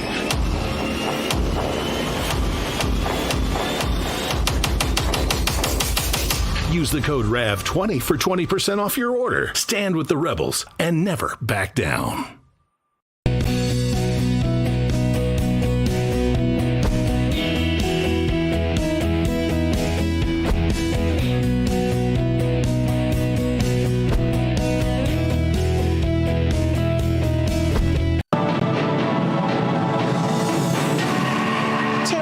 Here with your Real America's Voice News Break. Thanks so much for being here with us. Redefining what it means to be hydrated. If you're from the school of thought that drinking water throughout the day is enough to be able to say that you're fully hydrated, well, you may want to listen up. This next segment is just for you. I started May 19th with the 555. I am blown away by my progress. My weight from May 19th is down 13 pounds. And the body fat, I'm down 3.7. I'm ready. Find out how that 555 challenge she just talked about can help you figure out what it means to be hydrated. John Jubilee from Energized Health joining me now to talk a bit more about that. John, good to see you. Great to see you, Terrence. All right, let's just get right to it. Most people think that they're hydrated if they've had 64 ounces of water a day, but you say not so fast, my friend. No, not so fast, my friend. And Terrence, we have hundreds of stories of people that not only were they drinking 64, but they were drinking 2, 3, 4, 5 times that much. Oh, wow. I'll just share one quick story of a couple that they were drinking 2 gallons a day of reverse osmosis ionized water. And when I met them, they said, well, for sure, we're hydrated. We drink 2 gallons a day of this, really high quality water. And then, so we measured their hydration. And Terrence, both of them were drinking 2 gallons a day, and interestingly, were 2 gallons low. That's right, they both were 2 gallons low inside their cells. So they both were completely dehydrated at the cellular level. They were dehydrated. They said, how is that possible? We're drinking 2 gallons a day of water. And this is, this special structured water. And I explained to them, look, your cells are as hard as glass marbles. All that water is just bouncing off. It's just going straight through to the toilet. None of it's getting in your cells. Why don't you try doing what we teach? We're going to put you on a protocol. We're going to open those cells up and make them porous like a sponge so that hydration can actually get in there. And when it's getting in there, it's also going to push out all the toxins and the inflammation that's inside there. And Terrence, that's why we just filed our 3rd patent on intracellular hydration. There's a lot of science involved with how do you actually get water inside the cell, not just inside the body. Wow, it's fascinating stuff. One of the things you mentioned was having tested someone for their hydration level. Is the test for intracellular hydration different from a regular hydration test? That's a great question, and it is different, because I could drink a gallon of water right now, and that water is outside of my cell. That's called extracellular, outside of the cell. But the intracellular is, well, how much of that water is scientifically inside my cell? It's totally a different thing. And Terrence, we're inviting people today to join us, and they can start today on the My 555 challenge. And guys, part of your 555 challenge, we can FedEx you a device that will measure your hydration. And this is only $99, by the way. So, we've made this science simple and affordable for people, but just for $99, just do a little upgrade to your VIP, and we will FedEx you a device so you'll know. You'll know your 12 main health markers, but your number 1 health marker, more important than your sugar, more important than your cholesterol, more important than your blood pressure, is what is my hydration inside my body. And guys, for $99, just hit that little upgrade to VIP, and we'll FedEx that device to you so you can know that measurement. All right, really quickly, in 30 seconds, when does the My 555 challenge start? Yeah, it starts today. So just go on that website, my555challenge.com. It's $5 to register. If you want to do the upgrade to get your device FedEx to you, we'll do that. And you get a lot of other things with that as well. But look, come and join us. Guys, we guarantee you're going to lose 5 pounds of fat in just 5 days. But more importantly, you're going to learn how to get hydrated and healthy at the cellular level. My555challenge.com. The information's there on your screen. Log on now and get signed up.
Okay, everyone, I'm back. Andrew did a great job in hour 1 today, but for hour 2, I want to show you all the great interviews I had with Stephen Bannon. I can't fit all of this interview into this hour, so make sure you sign up at members.charliekirk.com to watch the rest of it. Enjoy this conversation with my friend, Steve Bannon. Bring in the legendary, I think he just arrived, Stephen K. Bannon. Come on, Steve.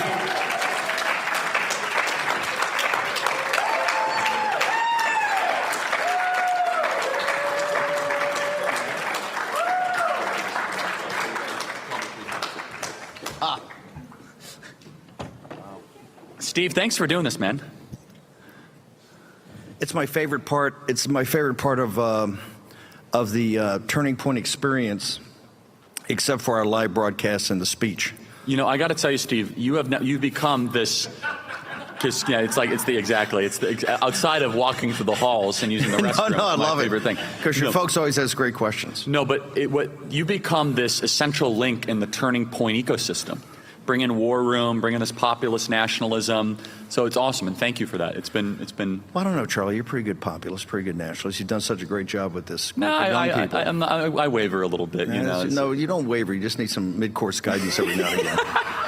Charlie, what in the hell are we doing here? Exactly. No, Steve sends me these texts, and they're the greatest. And that, let's just say, it has some little salty language in there. Little heat on it. Little heat. Little heat. Steve, so you sent a text to me recently. You said you're pretty fired up, and you're actually pretty positive because this will determine whether or not we're a movement or not. Yeah. Can you elaborate on it? I think it's an incredibly profound point.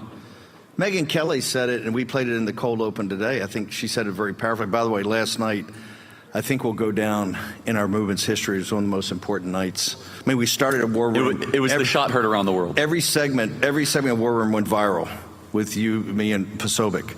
And then last night to have Laura Ingraham, Megyn Kelly, Tucker Carlson, others, and yourself shot heard around the world. And of course, it was it's incredible. Megyn said something very powerful. She said, "It's a time for choosing." Going back to Reagan's famous 1964 speech in the convention support. Well, no, it was actually made for TV in support. It was in the fall. It was in October. It was very late in October '64 for Barry Goldwater. He made this thing, a time for choosing. Very, it was very highly stylized, magnificent speech. They already knew Goldwater was probably going to lose by a landslide, but they were making the case for a time for choosing about ourselves in relation to the communists, because that's what we're getting on Goldwater most about. He was so hardcore about taking down communism. That speech was in October of 1964. Goldwater would go on to lose in the biggest landslide in history at that time. 25 years later, almost to the week, the Berlin Wall fell. So it took them, they had to go through a lot. Reagan lost a primary to Jerry Ford, came back, won, but taking down the evil empire. Tiananmen Square happened in June of 1989, and the Berlin Wall fell in November of 1989. We have the same time for choosing right here. That's why Megyn said it was very powerful. We know as a movement we can win elections, right? We've won 3 of them in a row. 16, 2020. It's going to come. Look, it's going to come out when they do things. There's people looking into it. There's going to people are going to look into it. I think the special prosecutor that's going to be announced is going to go back through the whole history. I talked to the president about it. He's still very focused. Very focused on it. You have to be. They're going to start with Crossfire Hurricane, but they're going to go up to this. We know we can win elections. We know we can win national elections. And in 24, we know we can win national elections. The popular vote, we win it big. But do we actually govern?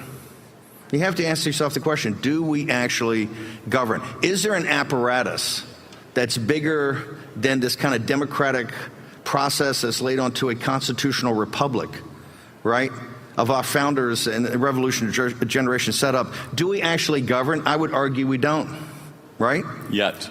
Well, this is the point. I kind of call them the Tampa Resolves.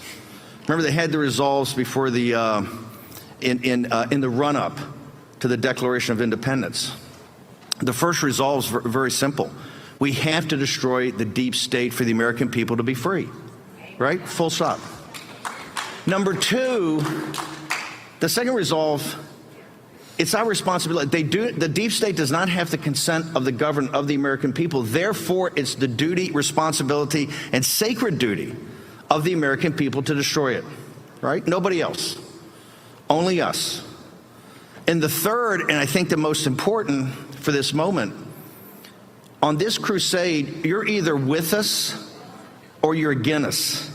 There's no neutrality. If you're not with us, you are against us. There's no neutrality. It's not like the Revolutionary War where a third can kind of sit on the sidelines. Everybody has to be committed to this. If you're not committed to this, then you're an enemy. You're an enemy because you're siding with the deep state. Everything else, and let me be very specific, everything you fought for this week, we have an NDAA for $1 trillion defense budget being marked up by the Senate in secret. Josh Hawley says the rest of the senators don't know what's going on. They're taking secret votes. We do know they leaked that they're having $500 million a year for the next 3 years in arms just given to Ukraine, $1.5 billion in new armaments given to Ukraine. For another big announcement in Ukraine war. We're inexorably getting drawn into a conflict in Ukraine, a shooting war in Ukraine. We know that we still don't understand how we got into the shooting war in Iran. We still don't know the intelligence about that. They've talked last night about, I guess, a soft amnesty. I guess Kristi Noem will explain that. Everything you fought for and everything that you thought you won, it gets twisted. Well, how does that get twisted? We know we have these radical Democrats, these basic neo-Confederates, and people aren't paying enough attention to it because the media is not, because we're all over on these international conflicts in Los Angeles, in Chicago, in New York. Right now, we don't have control of those cities. They are basically being run by neo-Confederates. They're sitting there saying, hey, we will protect illegal aliens, and in fact, we will fire upon federal officers. What happened in California the other day, we'll fire upon federal officers to do that, to protect illegal aliens. So the country is in turmoil, but it's a turmoil that I think is positive in the fact that the deep state and the radical kind of this combination, this red-green alliance between radical neo-Marxist ideology and this Islamic fascism, which you see is going to win the election in New York City. It's going to win the election. He's the heavy favorite. Yeah. Big time. I've argued for years. I said this at the December 4 conference. If you don't like populist nationalism, we'll work with you. Yeah, we'll work with you. You're going to get another alternative, and that's Luigi Mangione. 100%. Or these guys. All these guys are right now is a nicer version of Luigi, because when they take power in 10 years, they're going to have Madame Guillotine sharpen it up. They'll have shooting exercises against the capitalists. See their. And we don't seek to do that on our side. No. We want to actually save capitalism from itself almost. We actually would like to try capitalism, not crony capitalism. No, right? But we actually love markets and entrepreneurs and owning stuff. They want none of that. Entrepreneur capitalism, not state capitalism. So because this is. I don't mean to interrupt you, Steve. No, go ahead. But this is you're excited. You've been on War Room before. You got to grab the mic. If you want it, if your idea is good enough, grab the mic. Like, whoa, back it up. Whoa, that's the Steve special, right? Hang on. So, I know we don't have a Mike Lindell pillow break right in the middle, right? Hold that thought, Charlie. Let's go to Mike Lindell. Sell me a set of sheets. Exactly, in the back of a car, right? Steve, but all this excites you because this is now in existential terms. Yes. Because we're going to see if this movement's real or not. We've won national elections, and now we have to do something harder. We actually have to dig out the embedded deep state that's taken over institutions. This thing about the Epstein, all the information has to come out. I think what you're going to find and be shocked about, it's not just individuals. You're going to see institution, financial, industrial, corporate, intelligence, government apparatuses, institutions. This is institutional rot. It's just not individual, the perversions or the shortcomings of individuals. You're going to see that it's actually institutions.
Learn more in 3 hours than 4 years at a woke university. And it's free. The Charlie Kirk Show.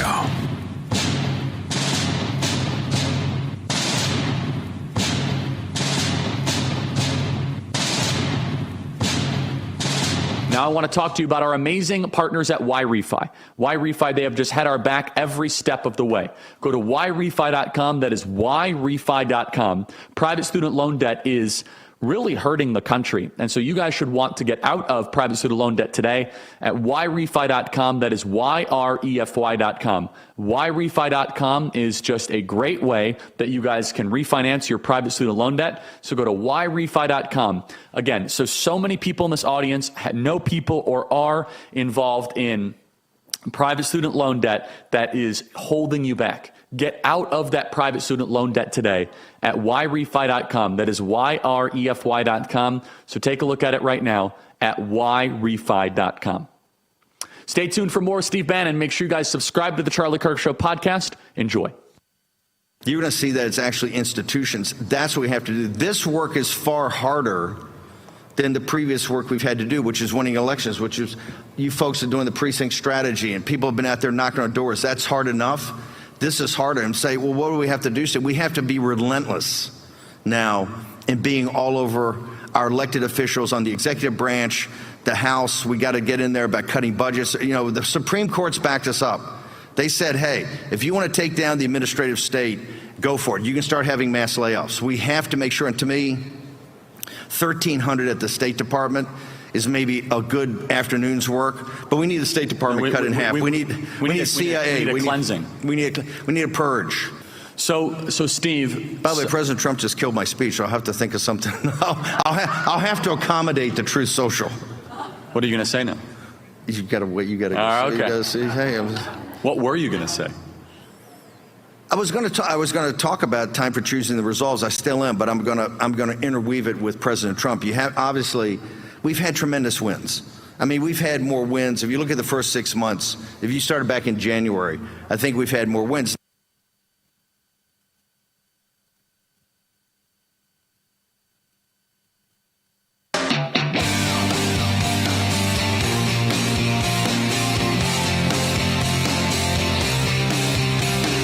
All right, everyone, here's more of my conversation with Steve Bannon. Become a member right now at members.charliekirk.com to watch this full interview completely advertiser free. I think we've had more wins. Now, obviously, there's some things that are surprising people, like this new out of nowhere, this kind of amnesty situation with the farm workers, right?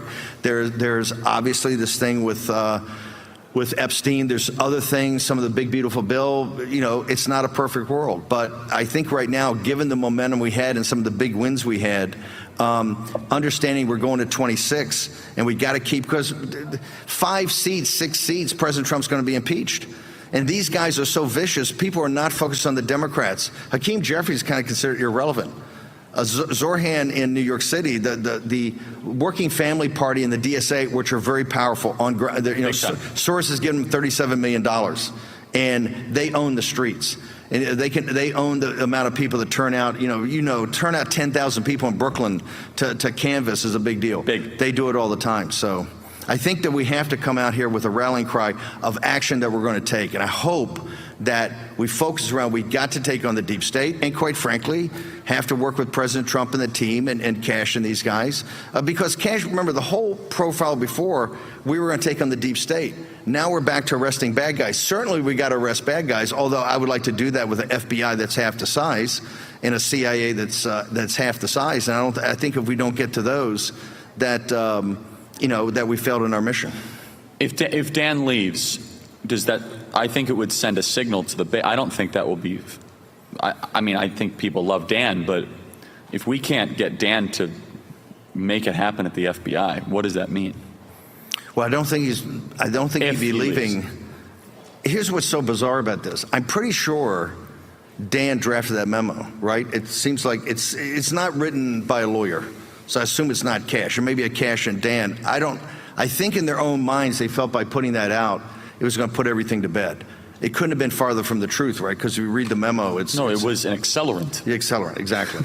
So it was a little flame. No one was talking about Epstein a week ago. It was like we had and then look, he may not come back to work. He may say, "Hey, I'm out," and just and solve it that way. You have to get a new deputy, but it clearly is a speed bump for the Trump administration, and I think it speaks to deeper issues that have to be addressed. We just can't look these away because, look, I'm a big believer in President Trump in 2028, but there's going to be some point in time you're not going to have President Trump, right? So you're going to have to start to dig down on this apparatus because this apparatus has no interest in tossing the keys over to you. Let's do a couple questions really quick of people that have not yet asked questions. If you have not asked a question, okay? And then, Steve, we got to get you on stage. So I'm ready. Do we have a mic runner? If not, yeah.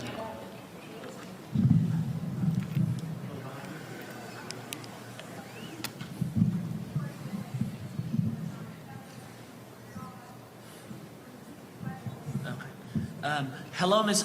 This question's for Mr. Bannon and Mr. Kirk. Yes. I'm James. I'm from the great state of Texas. My question is, what advice do you have for a young conservative who wants to run for Congress in 6 to 10 years? I am currently 18. I'm about to be 19 in 2 days. And I am super excited to be an elected member of the movement pretty soon. So you want to run for Congress in 6 to 8 years? Yes, sir. And how old are you? 18, about to be 19 in 2 days. Are you still in high school? No, in college. In college? At what year? I'm about to be a junior. At 18? Yes, sir. You accelerated through high school, correct? I did a college course as well in high school. Perfect. My strongest recommendation is to volunteer and join the military. Pick your service: Marine Corps, Navy, Army. Go if you want to. And Pete Hegseth's doing great. If you want to. That's one of the things I'm proud of most. She went in. She volunteered when Obama was president. Think about that. Send your daughter over to Iraq with Obama as commander-in-chief and Biden cutting the deal. No, my strongest recommendation is join the military. Military at your age is about formation. The military will send you places. First of all, it'll test you in ways you never thought you could be tested.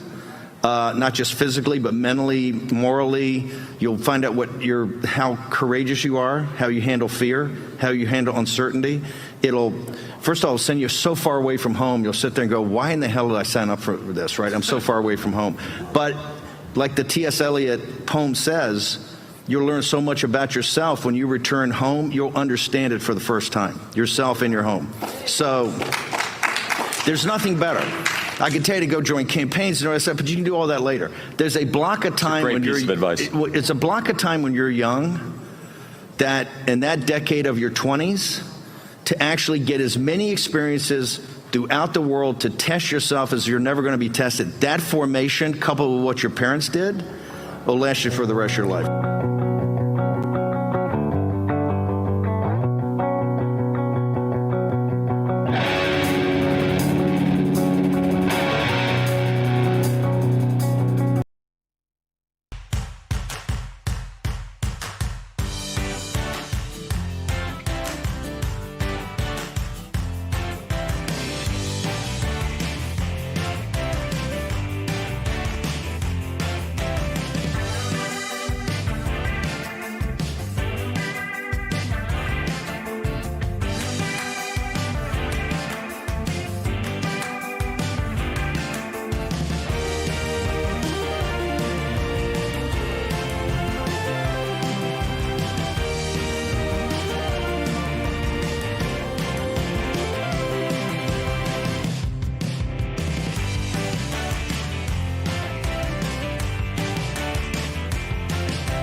Bates here with your Real America's Voice news break. Thanks so much for being here with us. President Trump's Director of National Intelligence, Tulsi Gabbard, making a splash as she has declassified documents related to the Russia probe from during the 2016 election.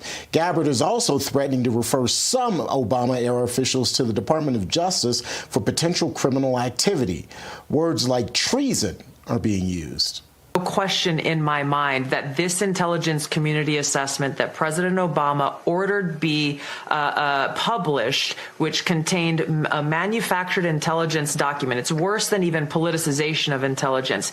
It was manufactured intelligence that sought to achieve President Obama and his team's objective, which was undermining President Trump's presidency and subverting the will of the American people. So yes, next week we will be releasing more detailed information about how exactly this took place and the extent to which this information was sought to be hidden from the American people. Gabbard, as you heard, accuses intelligence officials under the Obama administration of, in her words, manufacturing the Russia hoax in order to derail the first Trump presidency. She also claims approval to publish the bogus documents came from the highest levels of the Obama White House, including the then president. President Trump is once again using his influence to push back against what he considers woke.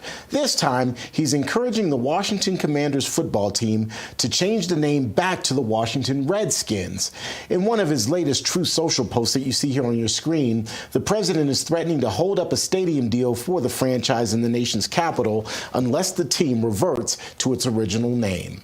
The president similarly pushing Cleveland's Major League Baseball franchise to return to the Cleveland Indians moniker instead of the current Cleveland Guardians. The name changes, by the way, came following the national debate on cultural sensitivity and racial justice. President Trump says that, President Trump's at the end of the post, saying that Indians are being treated very unfairly. Make Indians great again, he writes, MIGA, M-I-G-A. Stay tuned. We'll continue to cover this developing story. Well, that's going to do it for your headlines. I'm Terrence Bates. Now, back to your regular scheduled program.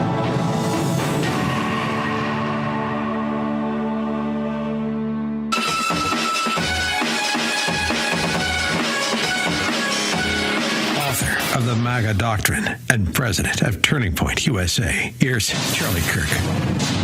Hey, everybody, I want to tell you guys how we are going viral on TikTok. It is TikTokEconomicImpact.com. Right now, over 7.5 million businesses in America are thriving on TikTok. Businesses that employ more than 28 million people, like Dan O Seasoning from Kentucky, who use TikTok to reach their customers and grow from a one-man show to a team of 45. Or Arizona Taco King in Arizona, able to employ over 28 people and pay them well thanks to foot traffic TikTok brings in. Or She Mechanic in Georgia, who expanded her auto shop and hired new employees with the support that she found on TikTok. Their success means jobs, support for families, and stronger local economies. Because when small businesses thrive on TikTok, so do the communities around them. Learn more about TikTokEconomicImpact.com. That is TikTokEconomicImpact.com. The stories behind the stats, portions of the Charlie Kirk Show, are brought to you in part by the TikTokEconomicImpact.com. But Steve, can you just talk me? You were on the ship in the Persian. Persian, yeah. North Arabian Sea. You say that was the best part of your life, right? Yeah, the 8 years I spent. Well, the 4 years at sea was the best. It was the best testing I ever had. A veteran. Thank you for your service. Yeah. Well, thank you. By the way, anytime you thank a veteran for service, remember, just serving our country was thanks enough. It's the best thing you'll look for. So if you want to be in Congress, plus you'll have a perspective of what's going on. So that's my strongest recommendation. And I don't have a second recommendation. It's a great piece of advice. No, it is. Especially with this new military. You could travel the world, learn about yourself. It'd be phenomenal. Thank you, man. Really appreciate it. Mr. Kirk, do you have anything else? I like Steve's advice a lot. Join the military. Well, thank you. Thank and you. all the veterans, thank you very much. Thank you. Next question. Thank you, brother. Thank you. Hi, I'm Will. I'm 13, and I'm from the OK state of Wisconsin. Were you the one at our show the other day that gave that great answer? I was. Okay. The one without parental supervision. So my question is... Will, you know, I don't work with dogs and kids for a reason. But continue on. You were great. Just continue on, young man. So, Charlie, I'd like to thank you for my reading list. I'm reading Viktor Frankl's Man's Search for Meaning. That book will change your life, right? Yeah. It's a big one. Wow. It's I read it over the plane ride. It was very good. Wow. Very good. And I would like recommend it to everybody. So I do like debating people. And one of the best debate tactics is, I guess, learning about the other side. Do you have any recommendations how I should learn about that and then apply that good to question. debating It's a great question. tactics? Once you graduate, first of all, a really good way to learn about the other side and where it's heading. There is no better book fictionally to read than 1984. It captures technological totalitarianism in a very entertaining way. I think 84 is phenomenal. Orwell was on to the death of truth, power dynamics, technological tyranny. Brave New World is also awesome. Perfect. Right? Brilliant. Yeah. So I could recommend a bunch of their literature like the Communist Manifesto. No. Instead, I would recommend to you read the author. There are 5 authors that wrote simultaneously, and they all knew each other, and they all wrote about other topics, but they all wrote about post-World War II totalitarianism. It was Churchill, Huxley, Kessler, Orwell, and C.S. Lewis. Darkness at Noon. Yeah, Darkness at Noon is amazing. So I'll send you the list. Don't worry. It's at charliekirk.com. But I encourage you to read the fictional elements of these guys because, look, Orwell, he could have wrote an essay about totalitarianism, and, no one would really remember it. But 84, everyone knows. And Brave New World, you agree? Perfect. Yeah, Huxley's amazing. I actually like Brave New World, actually even better than 1984. I love 1984. Plus Animal Farm. What town are you from? Where you live? I'm from Pewaukee, so I'm from where? Pewaukee. It's pretty red. And where is that? It's smack dab Wisconsin. It's Wisconsin. Okay. Yeah. Do you have a hometown newspaper? That's such a good. That's not a trick question. No, that's a reason. That's a great question. You should get your parents, or you should take part of your allowance, or if you're grass cutting, subscribe to your local paper. You should read your local paper. He gives great advice. The print edition. Not the online. Read the print edition every day. You carry that around all the time, Steve. All the time. Why? Because the only other person I know that reads more print newspapers than Stephen K. Bannon is Donald Trump. I read them every day, too. Donald Trump reads the New York Times, the New York Post, the Wall Street Journal, the Financial Times, and the Washington Post cover to cover every day, including the editorials, which very few people, and he marks them up for you and sends them to you. A print newspaper is still the best way to get information. If you want to learn how to debate, you got to know the world. The best way to know the world is to read your local paper. And I'm going to give you another hint, being a paper boy. When you get your local paper, like my mom used to do, put the front section away and go to the Metro section. That's where all the great dirt is. So you read the Metro section, and you will start to become so much smarter than the kids that are just academically debating, right? It'll be common sense and street smarts. Really quick, last question. We got to welcome Secretary Nunn. And Hillsdale courses are amazing. CharlieForHillsdale.com. Write it down. CHARLIE for Hillsdale.com. Free online courses for you guys brought to you by Hillsdale. Last question, ma'am, then we have Christina. Hi, thank you. I'm a precinct strategy person. I'm a precinct committee woman in Naples, Florida. What I've learned, not just through that, but through other ways, is that getting a good candidate to run for an office and getting them backing before even the primary takes place is impossible. Like, how are we going to get good candidates to run for even the basic local races to then move up if everything seems to be rigged at every level? That's what it's a time to choose. It's a gut check. Remember, if we don't do it now, and that's why it's so important the young people are here, if we don't do it now against what you're saying, it's so overwhelming. The concentration of power in these industries is so much worse than even in 2017. It looks like the odds are stacked against us. However, because your precinct strategy work, we won in 2024. Remember, on the morning of the election, MSNBC and all these guys in 2024, they're all laughing. They think that Kamala Harris is going to win. They up until about 7 or 8 o'clock at night, when the exit polls started to confirm what was happening, they realized they're going to lose. That's because of you. And no odds could seem longer than Donald Trump when Donald Trump left and went to Mar-a-Lago after the election was stolen and came back. That's the longest odds in American history. You accomplished that. You've already had great victories, right? Of course, in precinct strategy, I'll bet you 50% of the people that started out have left. You know why? Because the rhinos have sat there and made their lives miserable. So we understand it's tough. New people come on, but that's why you and people like you have got to continue to drive forward. And yes, it's hard and it looks thankless. I know my sister says the worst thing I ever did is to entice her to go be a precinct committeeman, right?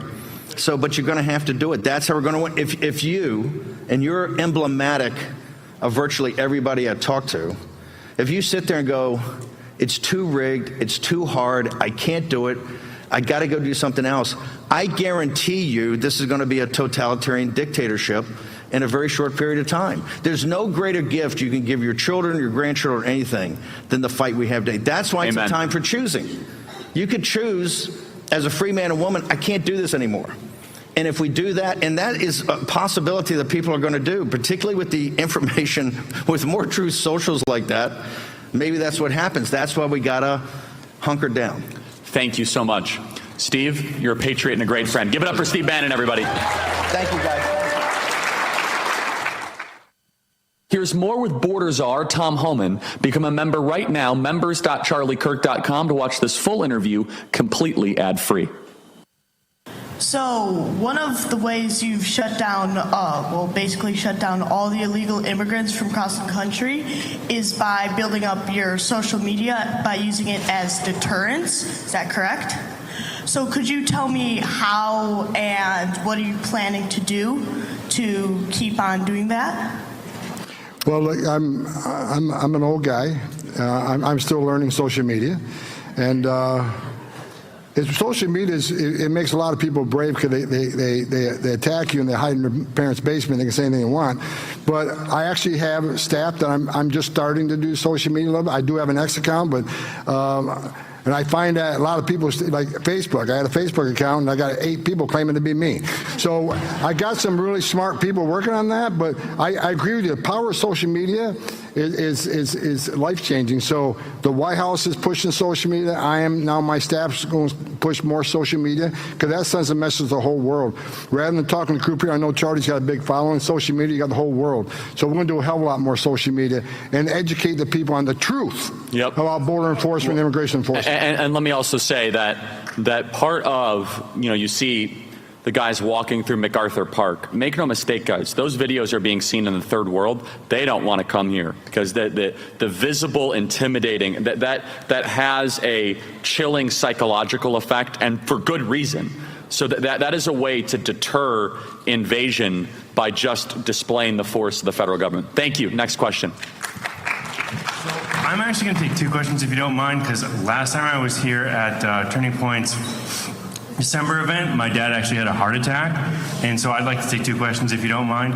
My first question is, there was reports and there's some possibility of ICE going to war with the cartels. Do you think that would just turn into a strict military event, or how do you think that would turn, is my first question. There's 2 divisions of ICE. There's enforcement removal operations, there's Homeland Security Investigations. Homeland Security Investigations is working with the Department of Justice.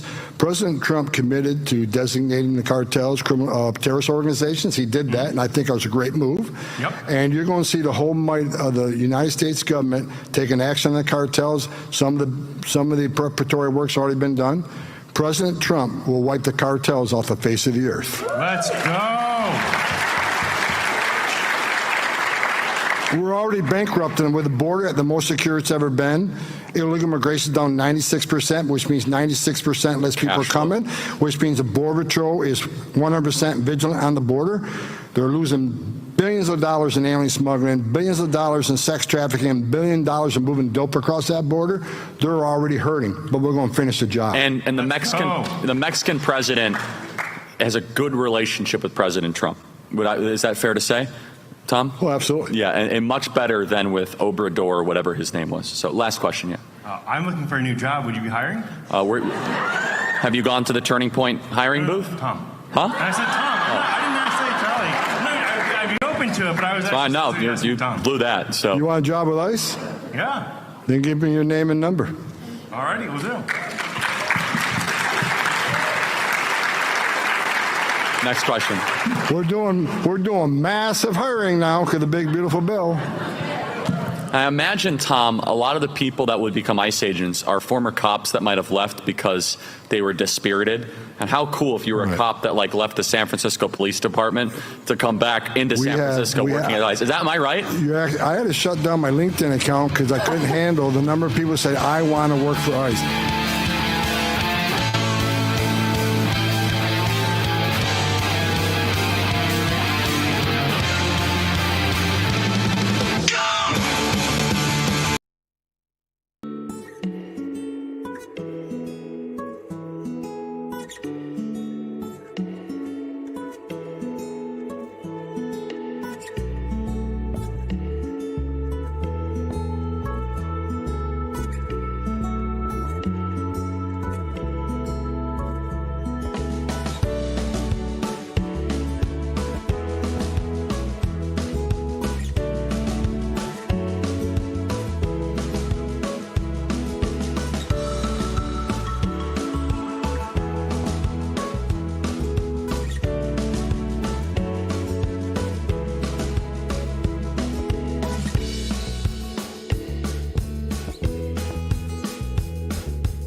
American made. And darn proud of it. The Charlie Kirk Show.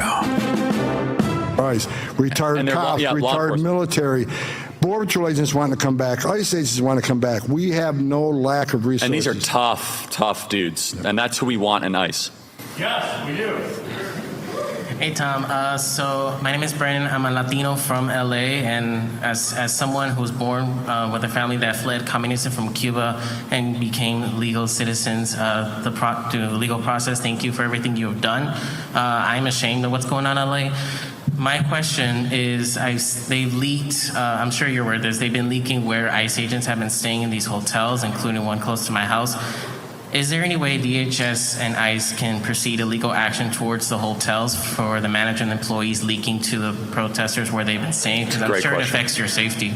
And the Absolutely. Well, it's a great question. DHS working very closely with the Department of Justice on the doxers, on the people who are leaking our operations, where they're at, because it's only a matter of time before ICE agents are ambushed. So we're taking it very seriously. Again, zero tolerance.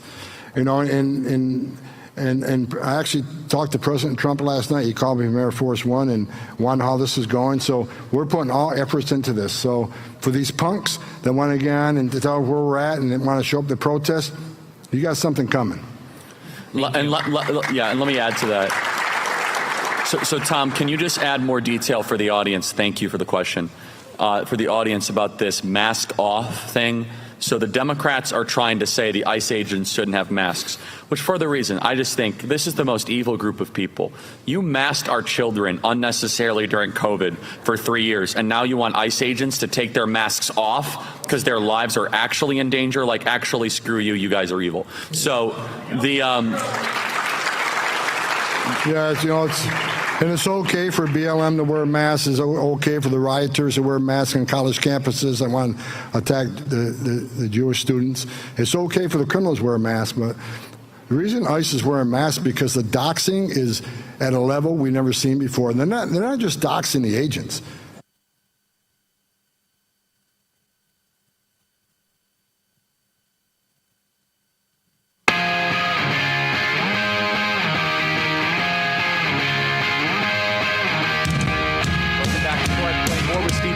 I need to tell you guys about Patriot Mobile. Patriot Mobile is wonderful. You've heard me talk about Patriot Mobile for a while. Glenn does a great job running Patriot Mobile. He's a dear friend. You should know that for years, they stood in the gap for every American who believes that faith, family, and freedom are worth fighting for. They are the real deal. But did you know they have cutting-edge technology as well? Keep your number, keep your phone, or upgrade. Their 100% U.S.-based customer service team can activate you in minutes right over the phone. And get this, Patriot Mobile is one of the few carriers with access to all 3 major U.S. networks. They have unlimited data plans, mobile hotspots, international roaming, internet on-the-go devices, and home internet backup. You can't get this all from the big guys. Go to patriotmobile.com/Charlie or call 972-PATRIOT, and right now use promo code Charlie for a free month of service. Switch to Patriot Mobile and defend freedom with every call and text you make. That's patriotmobile.com/Charlie. That is patriotmobile.com/Charlie. The reason ICE is wearing masks because the doxing is at a level we've never seen before. And they're not just doxing the agents. They're doxing their wives and their kids through social media. So they're wearing a mask to protect themselves, and I support 100%. But it's just incredible how these legislators say, well, we want to unmask ICE, but the criminal protesters that turn criminal and violent and attack ICE agents, they haven't said a word about their masks. So, I support ICE wearing a mask, and, I don't care what the legislation says. They're never going to pass it, because we control both houses, and we're going to continue doing what we're doing to keep the agents safe. I got more death threats than anybody. I had 1,000 protesters show up in my house, and I'll say it again. You want some, come get some. I don't give it. But I'm telling you, the men and women of ICE, they are American heroes. And I want someone to remember this. Every member of ICE, the agents and the deportation officers, they're mothers and fathers too. They have kids. They don't hang their heart on a hook when they come to work. They're enforcing the laws that Congress enacted and that they're appropriated with funding to do. And they're executing orders by a federal judge to deport somebody. They're not making this up. If you don't like what ICE does, then change the law. Until then, we're going to enforce the law without apology. And so Tom, if this ever becomes a big problem, all you have to do is have Bobby Kennedy write a guidance memo saying they need to wear the masks, they're afraid they'll get COVID. And that's all, and everyone will be okay with it. Fan Chan. Hi, Tom. I'm from Nebraska, and I just want to thank you for ICE being there in Omaha. But I also want you to know that you need to stay out west of Nebraska because we have a lot of meat packing plants out there. We have tons of illegals in Nebraska. I want to thank you for always coming to Charlie's events. We love hearing from you. I want you to know that when I pray for President Trump every day, I also pray for you because it does break my heart when I hear you say that your wife has to live separate from you. So just thank you for what you're doing for our country. Many of us really appreciate it. Thank you very much. She's a great patriot. And I'm aware of Nebraska. I'll be out there very soon to look for. We're coming. Will you make me dinner? Because I haven't had a home cooked meal in a while. Fan Chan, she's a rock star. My boss won't give me a day off. Listen, the reason I support Charlie Kirk so much, he's on the right side of the issue. He picked a side. He's not like a lot of these people, they want to dance. He picked a side. And I think this man here was a big part of why President Trump's in the White House.